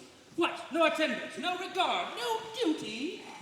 Where's the foolish knave I sent before? Here, sir. As foolish as I was before. You peasant swain, you horse and malt horse drudge, did I not bid thee meet me in the park and bring along these rascal knaves with thee? Nathaniel's coaster was not fully made, and Gabriel's pumps were all unpinked in the heel. There was no link to color Peter's hat, and Walter's dagger was not come from sheathing. There were none fine but Adam, Rafe, and Gregory. The rest were ragged old and beggarly. Yet, as they are, here are they come to meet you. Well, go, rascals, go and fetch my supper in. Where is the life the late I led? Where are those? Come, Kate, sit down and welcome. Food. Why, when I say, make a sweet cake, be merry. Off with my boots, you rogues, you villains, when it was the Friar of Orders Grey, as forth he walked on his way. Out, you rogue! You pluck my foot awry. Take that and mend the plucking of the other. Sweet Kate. Shall I have some water here? Where is my spaniel, Troilus? Sirrah, get you hence. Bid my cousin Ferdinand come hither. One Kate that you must kiss and be acquainted with. I don't want that one. Where are my slippers? Shall I have some water? Patience, Kate, be welcome and wash, and let us have some food. What? Will you let this all fall? But patience, I pray you! 'Twas a fault unwilling. No, it was a peasant swain, a whoresome, malt horse drudge, a flap-eared, beetle-headed knave. Will you give thanks, or else shall I? I know you have a stomach. What's this? Mutton? I! Well, who brought it? I! It is burnt, and so is all the meat. What dogs are these? Where's the rascal cook? How durst you villains bring it from the dresser and serve it thus to me, that love it not? There, take it to you, trenchers, cups, and all. You heedless joltheads, you unmannered slaves! Do you grumble? I'll be with you straight. Husband, I pray you, be not so disquiet. The meat was well, if you were so contented. This was all burnt and dried away, King. And I am forbid to touch it, for it engenders choler, planteth anger. And better 'twere that both of us did fast, since of ourselves are choleric, than feed it with such over-roasted flesh. Be patient. Tomorrow it shall be mended, and for this night we'll fast in company. Come. Hi-ya! I will bring thee to thy bridal chambers.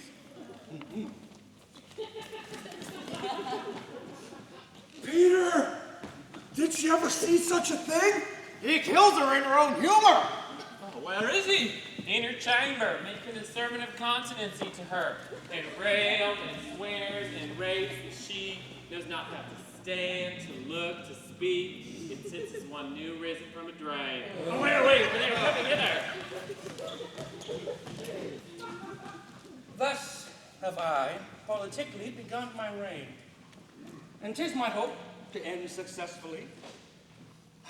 My falcon now is sharp and passing empty. Until she stoop, she must never be full gorged, for then she never looks upon her lure. Another way I have to man my haggard, to make her come and know her keeper's call. That is, to watch her as we watch those kites that bait and beat and will not be obedient. She ate no meat today, nor none shall eat. Last night she slept not, nor tonight she shall not. As with the meat, some undeserved fault I'll find about the making of the bed. And here I'll fling the pillow, this way the bolster, another way the sheets. And in midst this hurley I intend that all is done in reverent care of her. And in conclusion, she shall watch all night, and if she chance to nod, I'll rail and brawl, and with the clamor keep her still awake. This is a way to kill a wife with kindness, and thus I'll curb her mad, strong humors. He that knows better how to tame a shrew, now let him speak. 'Tis charity to show.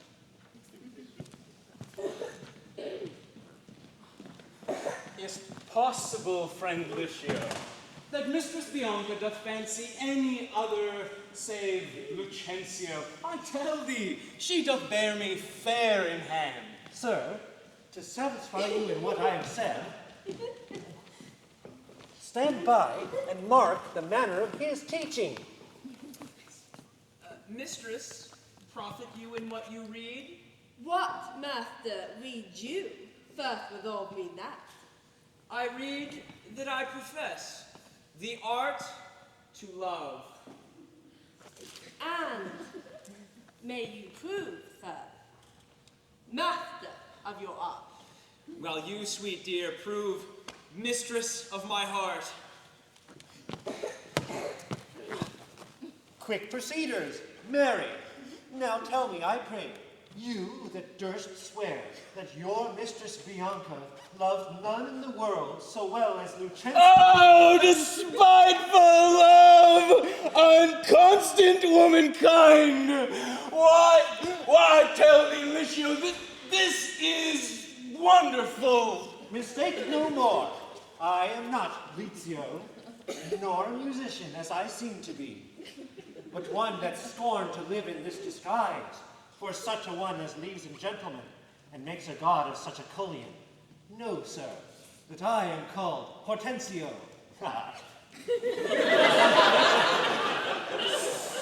Your Hortensio, I have often heard of your entire affection unto Mistress Bianca, and since my eyes are witness of her likeness, I will, if you be so contented, forswear her and her love forever. See how they kiss in court. Signor Lucentio, here's my hand, and here I firmly vow never to woo her more, but do forswear her as one unworthy of the former favors that I have fondly flattered her withal. And here I take the like unfeigned oath, never to marry with her, though she should entreat. Fie on her! See how beastly she doth court me. Would for all the world, but he had quite forsworn.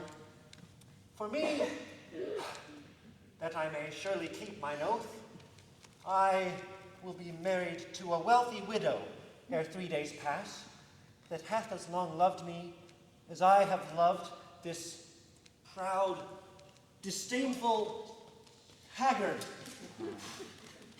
And so, farewell, Signor Lucentio. Kindness in women, and not their beauteous looks, shall win my love. And so I take my leave. The resolution as I swore before. Mistress Bianca, bless you with such grace as longeth to a lover's blessed case. Nay, I obtain you nothing, gentle love, and have forsworn you with Hortensio. Tranio, you jest. But have you both forsworn me? Mistress, we have. Then we are rid of Lizio! Faith, and he shall be wooed and wedded in a day to a widow. God, give him joy. And faith, he'll tame her too. He said so, Tranio. Aye, in faith, he's gone to the taming school. The taming school. What? Is there such a place? Oh, indeed. And Petruchio is the headmaster that teacheth tricks 11 and 20 long, how to tame a shrew and charm her chattering tongue. Oh, master, I have walked so long that I am dog-weary. But at last, I spied an ancient angel walking down the hill.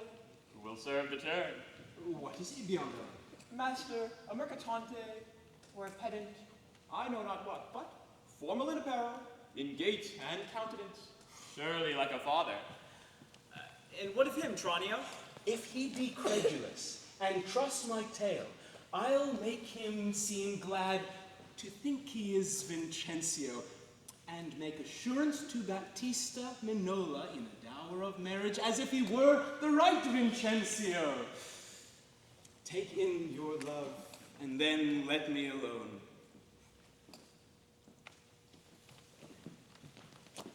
God save you, sir. And you, sir, you are welcome. Travel you far on, or are you at the farthest? Sir, at the farthest for a week or two, but then up farther, and as far as Rome, and so to Tripoli, if God lend me life. What countryman, I pray? Of Mantua. Of Mantua, sir, God forbid, and come to Padua careless of your life. My life, sir? How, I pray? For that goes hard. 'Tis death to anyone in Mantua to come to Padua. Know you not the cause? Your ships are stayed at Venice, and the Duke, for or some private quarrel twixt your duke and him, hath published and proclaimed it openly. 'Tis a marvel that you are newly come, else you would have heard it proclaimed about. Alas, sir, it is worse for me than so. For I have bills for money by exchange from Florence, and must here deliver them. Sir, this courtesy will I do you, and thus I will advise you. But first tell me, have you ever been in Pisa? Aye, sir, in Pisa have I often been. Pisa, renowned for brave citizens. And there have you ever happened upon one Vincencio? I know him not, but I have heard of him. A merchant of incomparable wealth. He is my father, and sooth to say, in countenance, somewhat doth resemble yourself. As much as an apple doth an oyster. To do you this courtesy, this shall I do. And do not think it any worse for your fortune that you are like to Sir Vincencio. His name and credit you shall undertake. You shall be friendly lodged at my house. Look upon you as becomes you. You understand me, sir. And so you shall pass the time in Padua until you have done your business here. If this be kindness, sir, accept of it. Oh, sir, I do, and will repute you ever the patron of my life and liberty. Then let us go and become you as fits you. This I will make you understand. My father is here looked for every day to pass an assurance of marriage twixt me and one Baptista Minola's daughter. In all these circumstances, I'll instruct you. Come, let us clothe you as shall become you.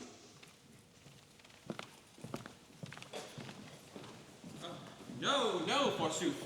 I dare not for my life. The more am I wrong, the more his spite appears. What? Did he marry me to famish me?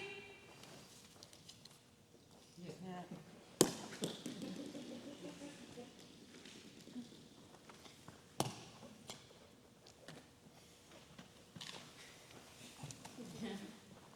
Beggars that come into my father's door, upon entreaty, have a present alms. If not, elsewhere they meet with charity. But I, who never knew how to entreat, nor never needed that I should entreat, am starved for meat. Giddy for lack of sleep, with oaths kept waking, and with brawling fed. And that which spites me, more than all these wants, he does it under name of perfect love. As who should say, if I should sleep or eat, 'twere deadly sickness, or else present death.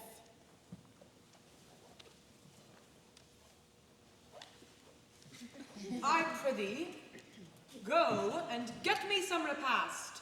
I care not what, so it be wholesome food. What say you to a neat's foot? Oh, I like it well. Good Grumio, fetch it me. I fear it is too choleric a meat.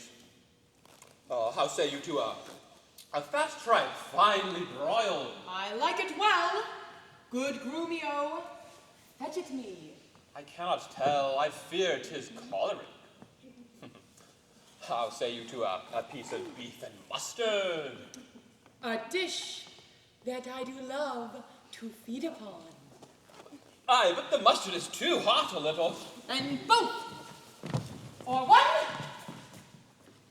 or anything thou wilt.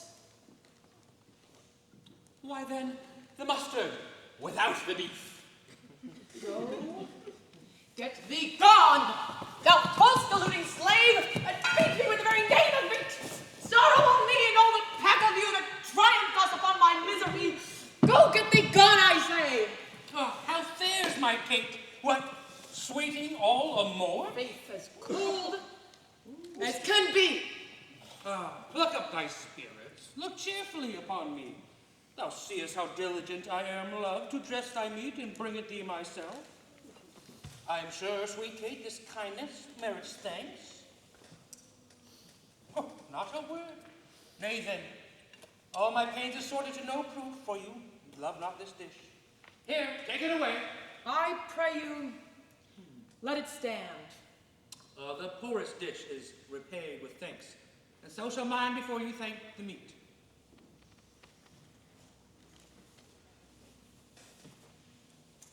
I thank you, sir. Signor Petruchio, fie! You are to blame. Come, Mistress Kate, I'll bear you company. Eat it up all, Hortensio, if thou lovest me. Much good of it unto thy gentle heart. Eat apace, my honey loaf. And now, Kate, will we return unto thy father's house, and revel it as bravely as the best, with silken coats and caps and golden rings, with ruffs and cuffs and farthingales and things, with scarves and fans and double change of bravery, with amber bracelets, beads, and all this knavery. Hast thou dined? The tailor stays thy leisure to deck thy body with his ruffling treasure. Come, tailor, let us see these ornaments. Lay forth the gown. What news with you, sir? Here is the cap your worship did let me. Oh, this was molded on a porringer. A velvet dish, fie. 'Tis lewd and filthy. 'Tis like a cockle or a walnut shell, a knack, a toy, a trick, a baby's cap. Away with it, let me have a bigger. I'll have no bigger. This stuff fit the time, and gentlewomen wear such caps as these. When you are gentle, you shall have one too, and not till then. That will not be in haste. Why, sir, I trust I may have leave to speak, and speak. I will. I am no child, no babe. Your betters have endured me say my mind, and if you cannot, best you stop your ears. My tongue will tell the anger of my heart, or else my heart concealing it will break, and rather than it shall, I will be free, even to the uttermost, as I please, in words! Thou sayest true, it is a paltry cap. Oh, a silken pie, a bauble. I love thee well, and that thou likest it not. Love me, or love me not. I like the cap, and I will have it. Oh, thy gown. Why, aye, tailor, let us see it. Oh, mercy, God, what masking stuff is this? What's this? A sleeve? Oh, just like a demi-cannon. Oh, what, up and down, carved like an apple tart? Oh, here snip and nip and cut and slish and slash. Like to a censor in a barber shop. Oh, what a devil's name, tailor, callest thou this? I see she'd like to have neither cap nor gown. You better make it orderly and well, according to the fashion and the time. Oh, Mary, I did. See. But if you be remembering, I did not bid thee mar it to the fashion of the time. Oh, go, hop me over every kennel home, for you shall hop without my custom, sir. Hence, make your best of it. I never saw a better fashioned gown, more quaint, more pleasing, nor more commendable. Belike you mean to make a puppet of me. True. He means to make a puppet of thee. And no, she says your worship means to make a puppet of her. Oh, monstrous arrogance. Thou liest, thou thread, thou thimble, thou yard, 3/4, half yard, quarter nail. Thou flea, thou nit, thou winter cricket, thou. Pray to mine own house, with a skein of thread. Away, thou rag, thou quantity, thou remnant. Or shall I so bemeet thee with thy yard as thou shalt think on prating as thou livest?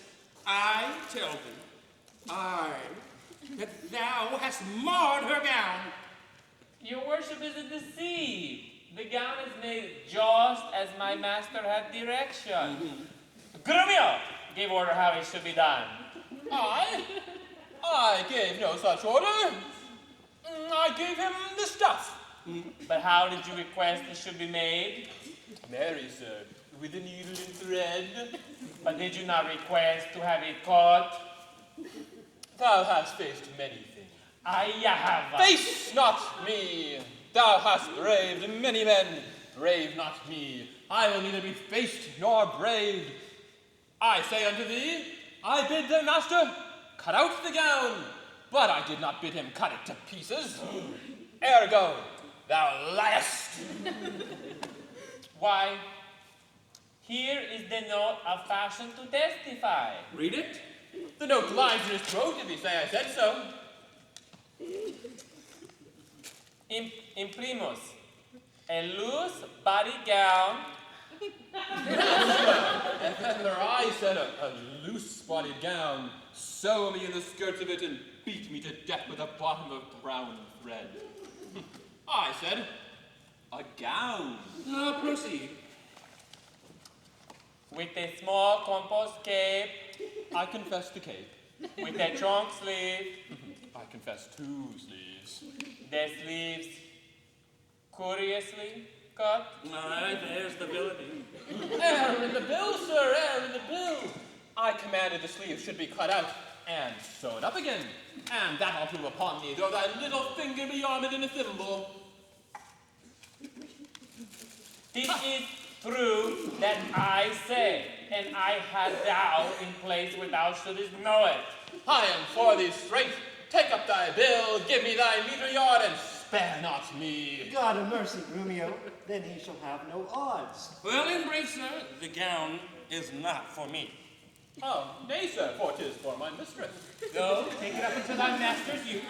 Villain, not on thy life! Take up my mistress's gown to his master's use? Sir, what's your conceit in that? Oh, marry, sir, 'tis deeper than you think for. Take up my mistress's gown to his master's use? Oh, fie. Hortensio, say thou wilt see the tailor paid. Hence, make your best of it. Tailor, I'll pay thee for thy gown tomorrow. Take no unkindness of his hasty words. Away, I say, commend me to thy master. Well, Kate, we will unto thy fathers, even these honest, mean habiliments. Our purses shall be proud, our garments poor. For 'tis the mind that makes the body rich. And as the sun breaks through the darkest clouds, so honor appeareth in the meanest habit. What? Is the jay more beautiful than the lark, because his feathers are better? Is the adder more precious than the eel, because his painted skin contents the eye? Oh, no, good Kate. Neither art thou the worse for this poor furniture and mean array. If thou accountest it shame, lay it on me. And therefore let us frolic. We will henceforth to thy father's house, and feast and sport us with the best. Go, call my men, and bring our horses unto Long Lane End. There we will mount, and then we will walk on foot. Well, 'tis now some 7 o'clock, and well, we may come there by dinner time. I dare assure you, sir, 'tis almost 2, and 'twill be supper time ere you come there. It shall be 7 ere I go to horse. Look what I say, or do, or think to do. You are still crossing it. Sir, let it alone. I will not go today. And ere I do, it shall be what o'clock I say it is. Why, so this gallant will command the sun. Sir, this is the house. Please it you that I call? Aye, sir. What else? And but I be deceived. Signor Baptista may remember me here 20 years ago in Genoa, where we were lodgers at the Pegasus. 'Tis well, and hold your own in any case with such austerity as longeth to a father. I warrant you. But sir, here comes your boy. 'Twere good he were schooled. Oh, mind you not him, Sir Aviandello. Now, do your duty throughly, I advise you, and imagine 'twere the right Vincentia. Fear not me. But hast thou done thy errand to Baptista? I told him that your father was at Venice, but that you looked for him this day in Padua. Ah, thou art a tall fellow here. Hold thee that to drink. Sir, here is Baptista. Set your countenance. Signor Baptista, you are happily met. Sir, this is the man I spoke to you of. I pray, good father, stand to me now and give me sweet Bianca for my patrimony. So, son! Sir, by your leave, having come to Padua to gather in some debts, my son Lucentio made me acquainted with a weighty cause of love between your daughter and himself. And for the greater love I hear of you, and for the love he beareth to your daughter, and she to him, to stay him not too long, I am content in a good father's care to have him matched.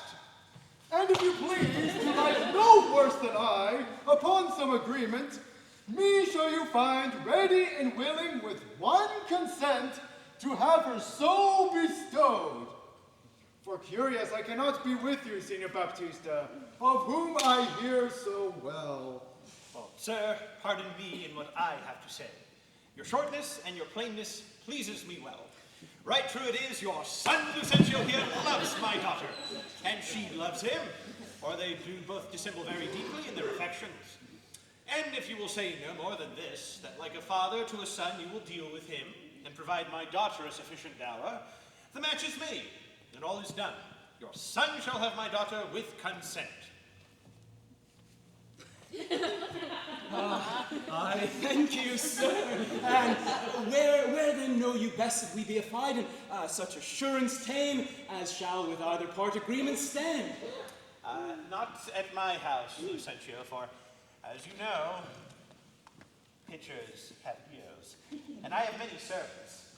And besides, old Gremio is hearkening still, and happily we might be interrupted. Then at my lodging, and it like you, there doth my father lie, and there this night shall we pass our business privately and well.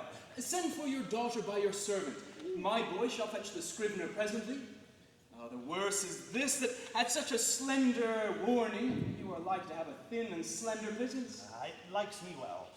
Cambio, hie you home, and bid Bianca make her ready straight. And if you will, tell her what hath happened. Lucentio's father is arrived in Padua, and how she is like to be Lucentio's wife. I pray the gods she may with all my heart.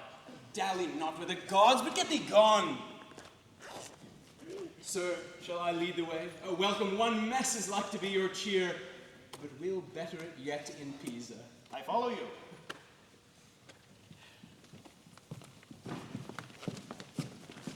Cambio. What sayest thou, Biondello? You saw my master wink and laugh upon you? Biondello, what of that? Faith, nothing. But he has left me here to expound the meaning or moral of his signs and tokens. I pray thee, moralize them. Then thus, Baptista is safe, talking with the deceiving father of the deceitful son. And what of him? His daughter is to be brought by you to the supper. And then the old priest at St. Luke's church is at your command at all hours. And what of all this? Faith, I cannot tell, except they are busied about a certain counterfeit assurance. Take your assurance of her, cum privilegio ad impremendum solum. Go to the church with the priest, the clerk, and some sufficient honest witness. If this be not what you look for, I have no more to say, but bid Bianca farewell forever and a day. Hearest thou, Biondello? I cannot tarry, for I knew a wench who went to the garden to pick parsley to stuff a rabbit. And so may you, sir, and so adieu, sir. I must go to the church to bid the priest be ready. Against you come, with your appendix. Parsley? I may and will, if she be so contented. She will be pleased, then wherefore should I doubt? Hap what hap may, I'll roundly go about her. It shall go hard if Cambio go without her.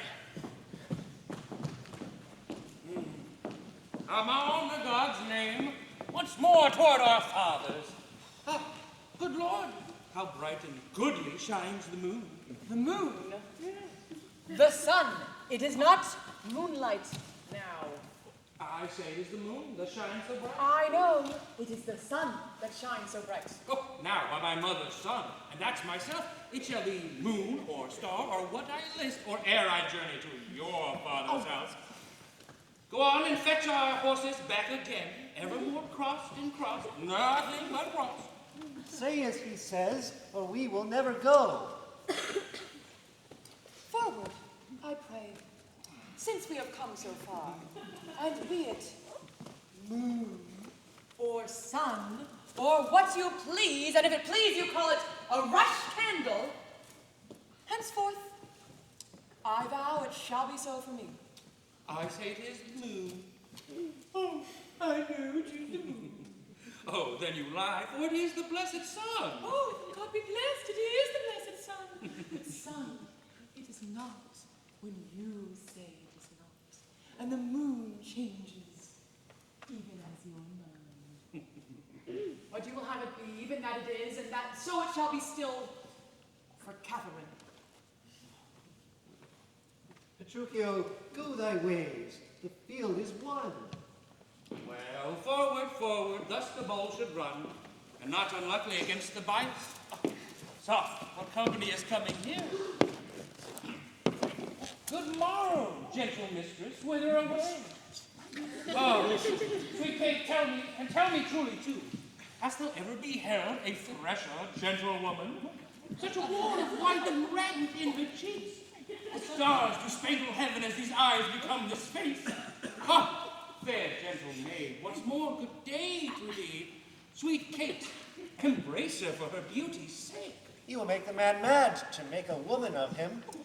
Young, budding, virgin, fair and fresh and sweet.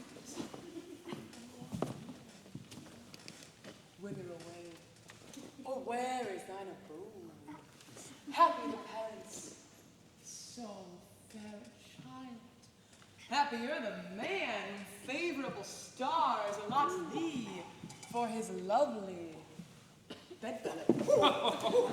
Kate, I hope thou art not mad. This is a man. Old, wrinkled, faded, withered. I'm not a maiden, as thou sayest he is. Oh, pardon, old father. My mistaken eyes that have been so bedazzled by the sun that everything I look on seemeth green. Now I perceive. Thou art a reverend father. Pardon, I pray thee, for my mad mistaking. Do, good old grandsire, and with all make known which way thou travelest. If, along with us, we shall be grateful of thy company. Well, fair sir, you, my merry mistress, what with this strange encounter, much amazed me. My name is Vincenzio, my dwelling Pisa. Oh, Pisa, renowned for its grave citizens. Come, Padua bound I am, there to see a son of mine whom long I have not seen. What is his name? Lucentio, good sir. Oh, the happily met, the happier for thy son. And now, by law, as well as reverend age, I may entitle thee my loving father, the sister to my wife, this gentlewoman, thy son by this hath married. Wonder not, nor be not grieved, she is of good esteem, her dowry wealthy, and of good birth. Besides, with the qualities that may become the spouse of any noble gentleman. Let me embrace with old Vincenzio, and let us wander forth to see thy honest son. The will of thy arrival be full joyous. Is this true, or else is it your pleasure to break a chest upon the company you meet? Yes, I do assure thee, father, so it is. Come along, let's go see the truth hereof. For our first merriment hath made you jealous. Well, Petruchio, this has put me in heart. Have to my widow, and if she be froward, then hast thou taught Hortensio to be untoward. softly and swiftly, sir, for the priest is ready. I fly, Biondello, but they may chance to need thee at home. Therefore, leave us. Nay, I'll see the church at your back and then return to my master. I marvel Cambio comes not all this while. Here is the door. This is Signor Lucentio's house. My father's bears more toward the marketplace. Here we must leave you, and we take our leave. You will not choose but drink before you go. I think I shall command your welcome here, and by all likelihood some cheer is toward. They are busy within. You were best knock louder.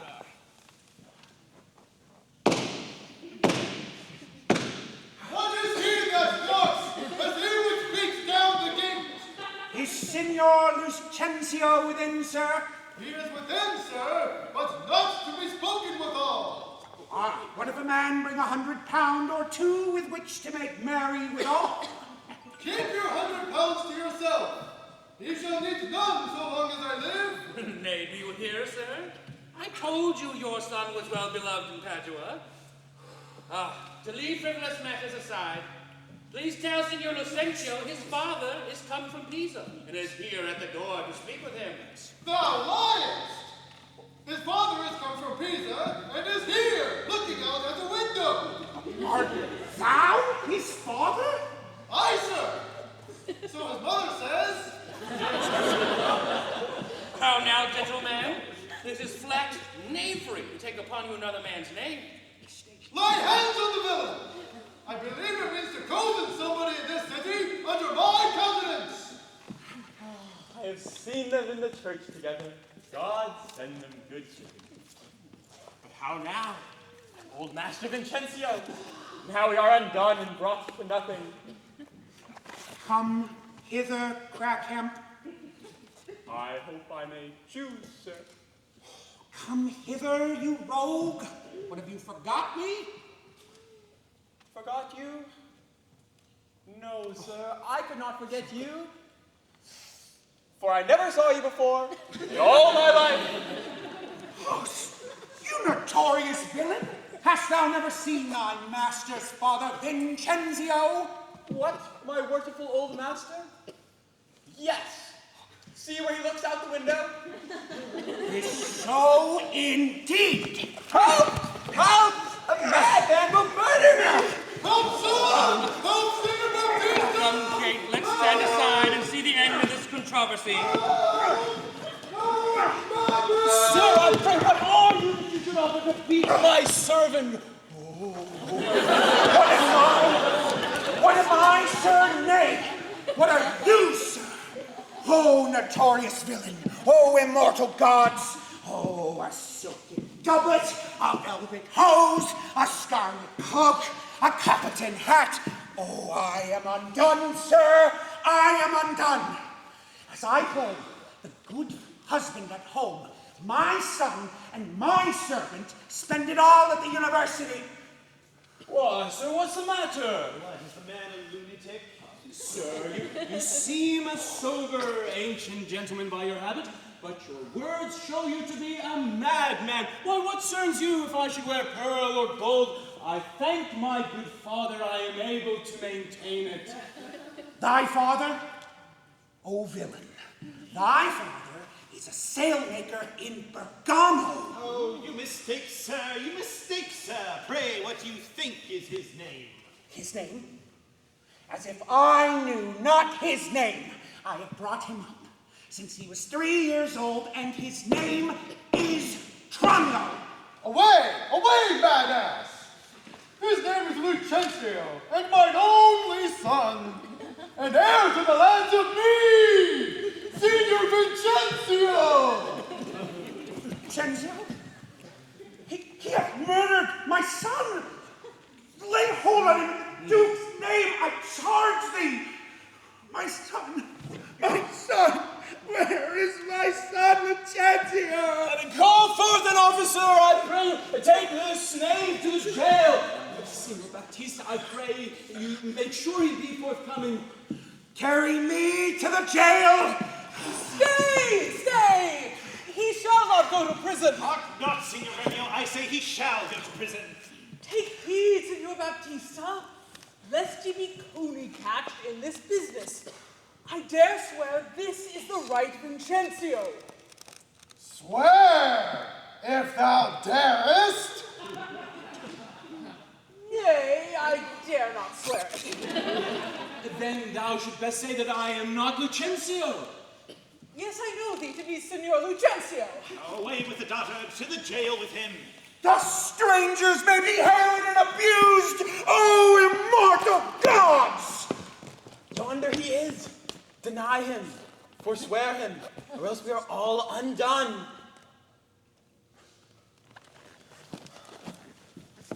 Pardon, sweet father.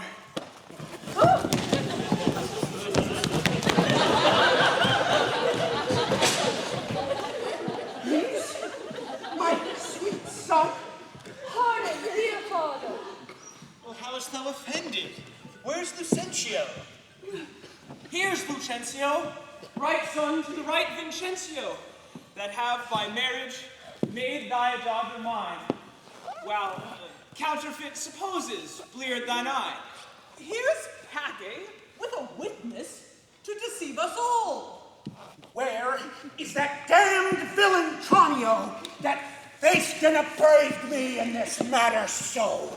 But why now? Is not this my cambio? Cambio is changed into Lucencio. Love wrought these miracles. Bianca's love made me exchange my state with Tranio, while he did bear my countenance in the town. And happily I have arrived at last into the wished haven of my bliss. What Tranio did, myself enforced him to. Then pardon him, sweet father, for my sake. I'll slit the villain's nose who would send me to the jail. But do you hear, sir? Have you married my daughter without asking my goodwill? Good Baptista, fear not. We will content you. But I will be in to be revenged for this villainy. And I, to sound the depth of this knavery. Bianca, look not pale. Thy father will not frown. My cake's dough. I'll in amongst the rest, out of hope of all but my share of the feast. Husband, let's follow and see the end of this ado. Well, first, kiss me, Kate, and we will.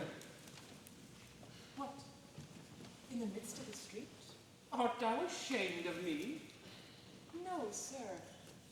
God forbid. But yet ashamed to kiss. Well, then let's home again. Come, Sirrah, let's away. Nay, then, I'll give thee a kiss.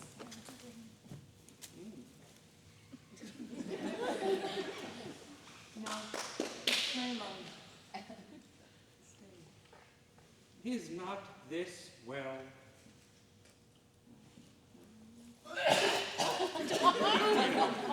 Oh, come, my sweet Kate.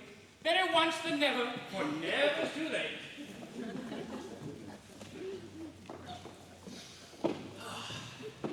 At last, though long, our jarring notes agree.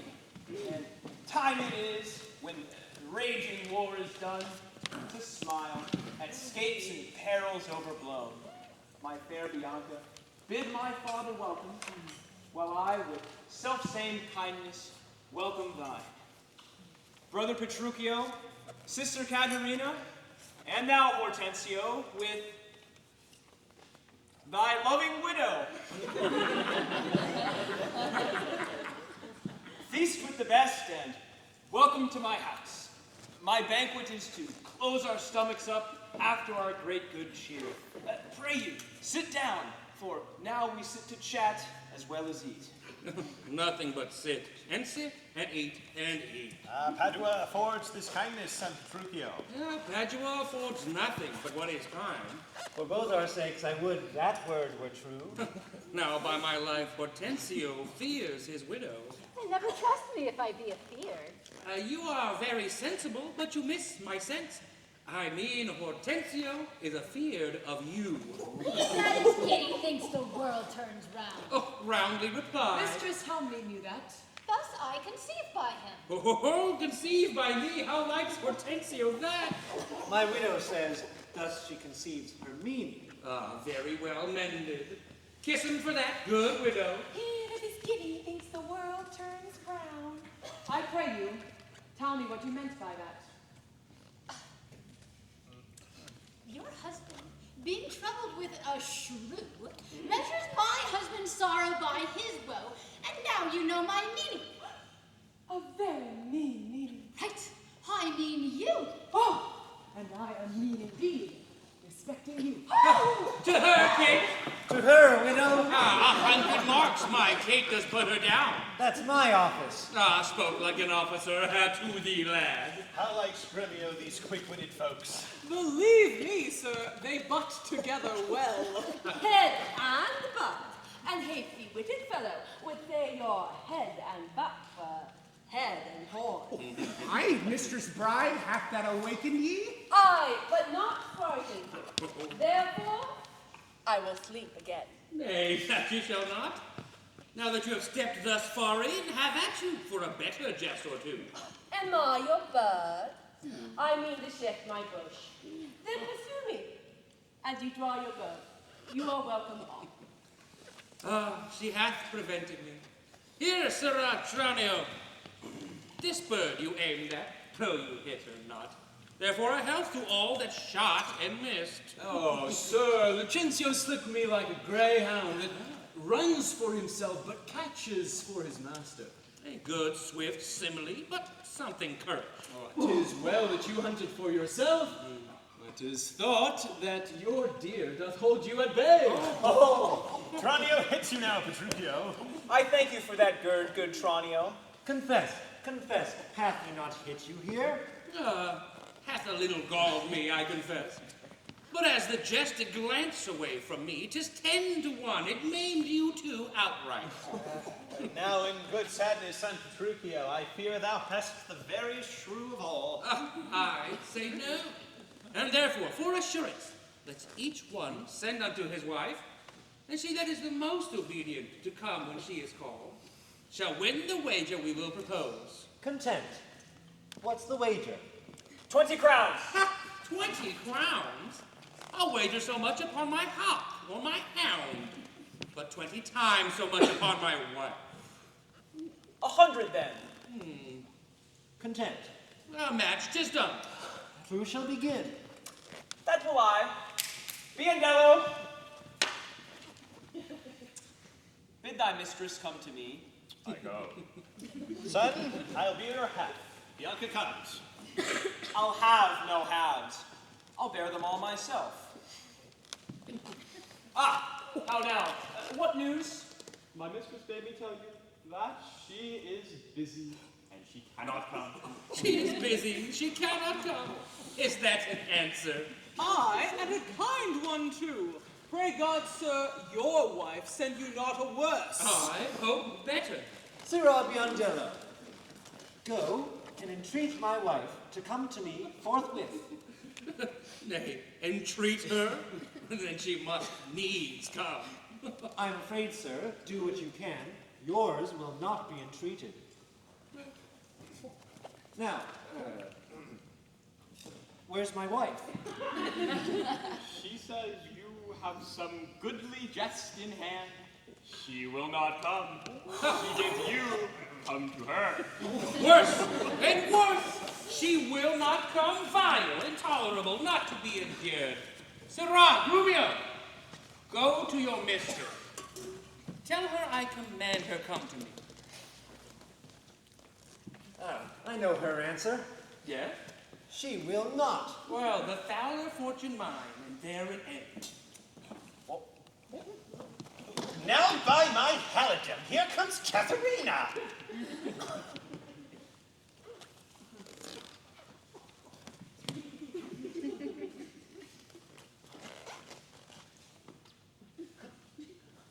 What is your will, sir, that you send for me? Where is your sister and Hortensio's wife? They sit conferring by the parlor fire. Go fetch me them hither straight.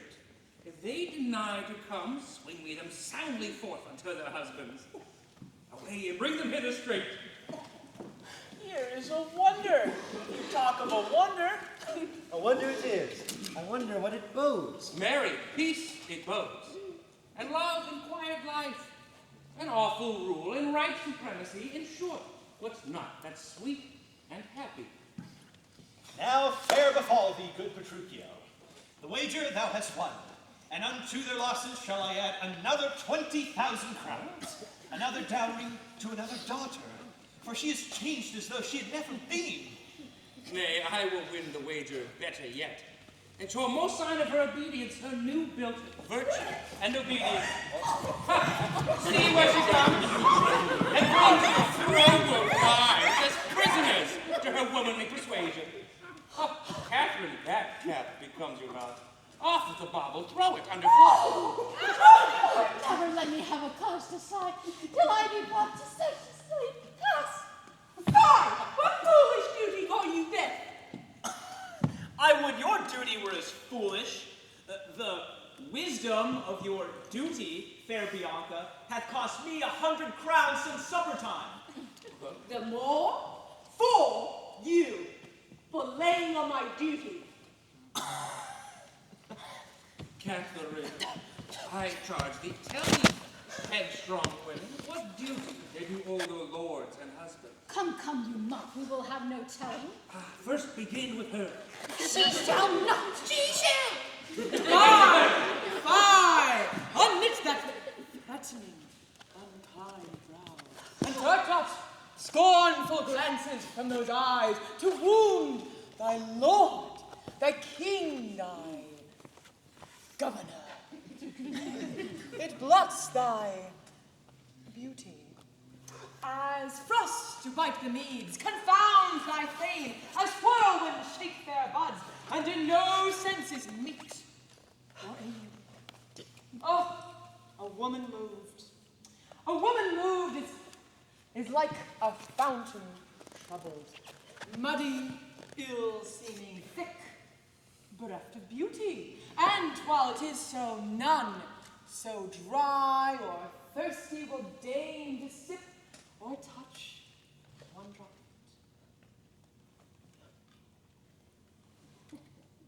of it. Thy husband is thy lord, thy head, thy sovereign, thy life, thy keeper, one that cares for thee, and for thy maintenance commits his body unto painful labor, both by sea and land, to watch the night in storms, the day in cold, whilst thou liest warm at home, secure and safe, and craves no other tribute at thy hands but love, fair looks, and true obedience.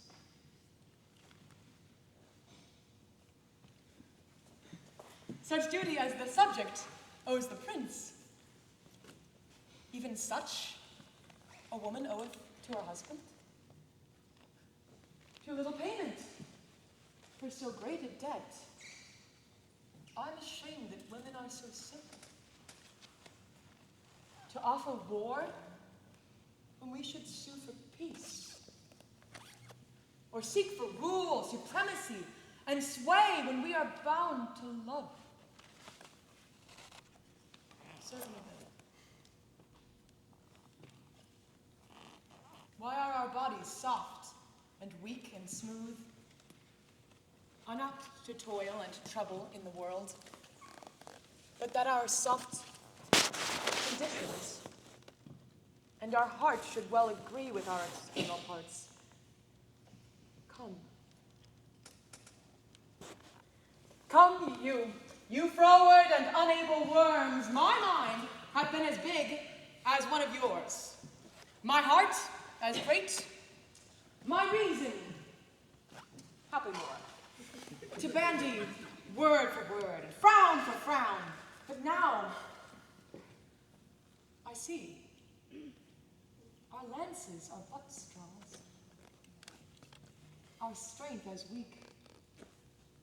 Our weakness past compare, that seeming to be most, what we indeed least are.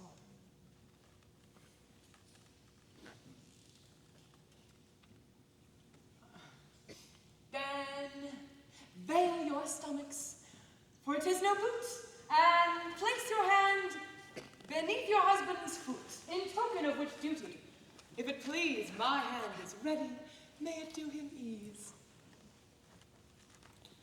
There's a wind. Come on and kiss me, Kate. Well, go thy ways, old lad, for thou shalt have it. 'Tis good hearing when children are torn.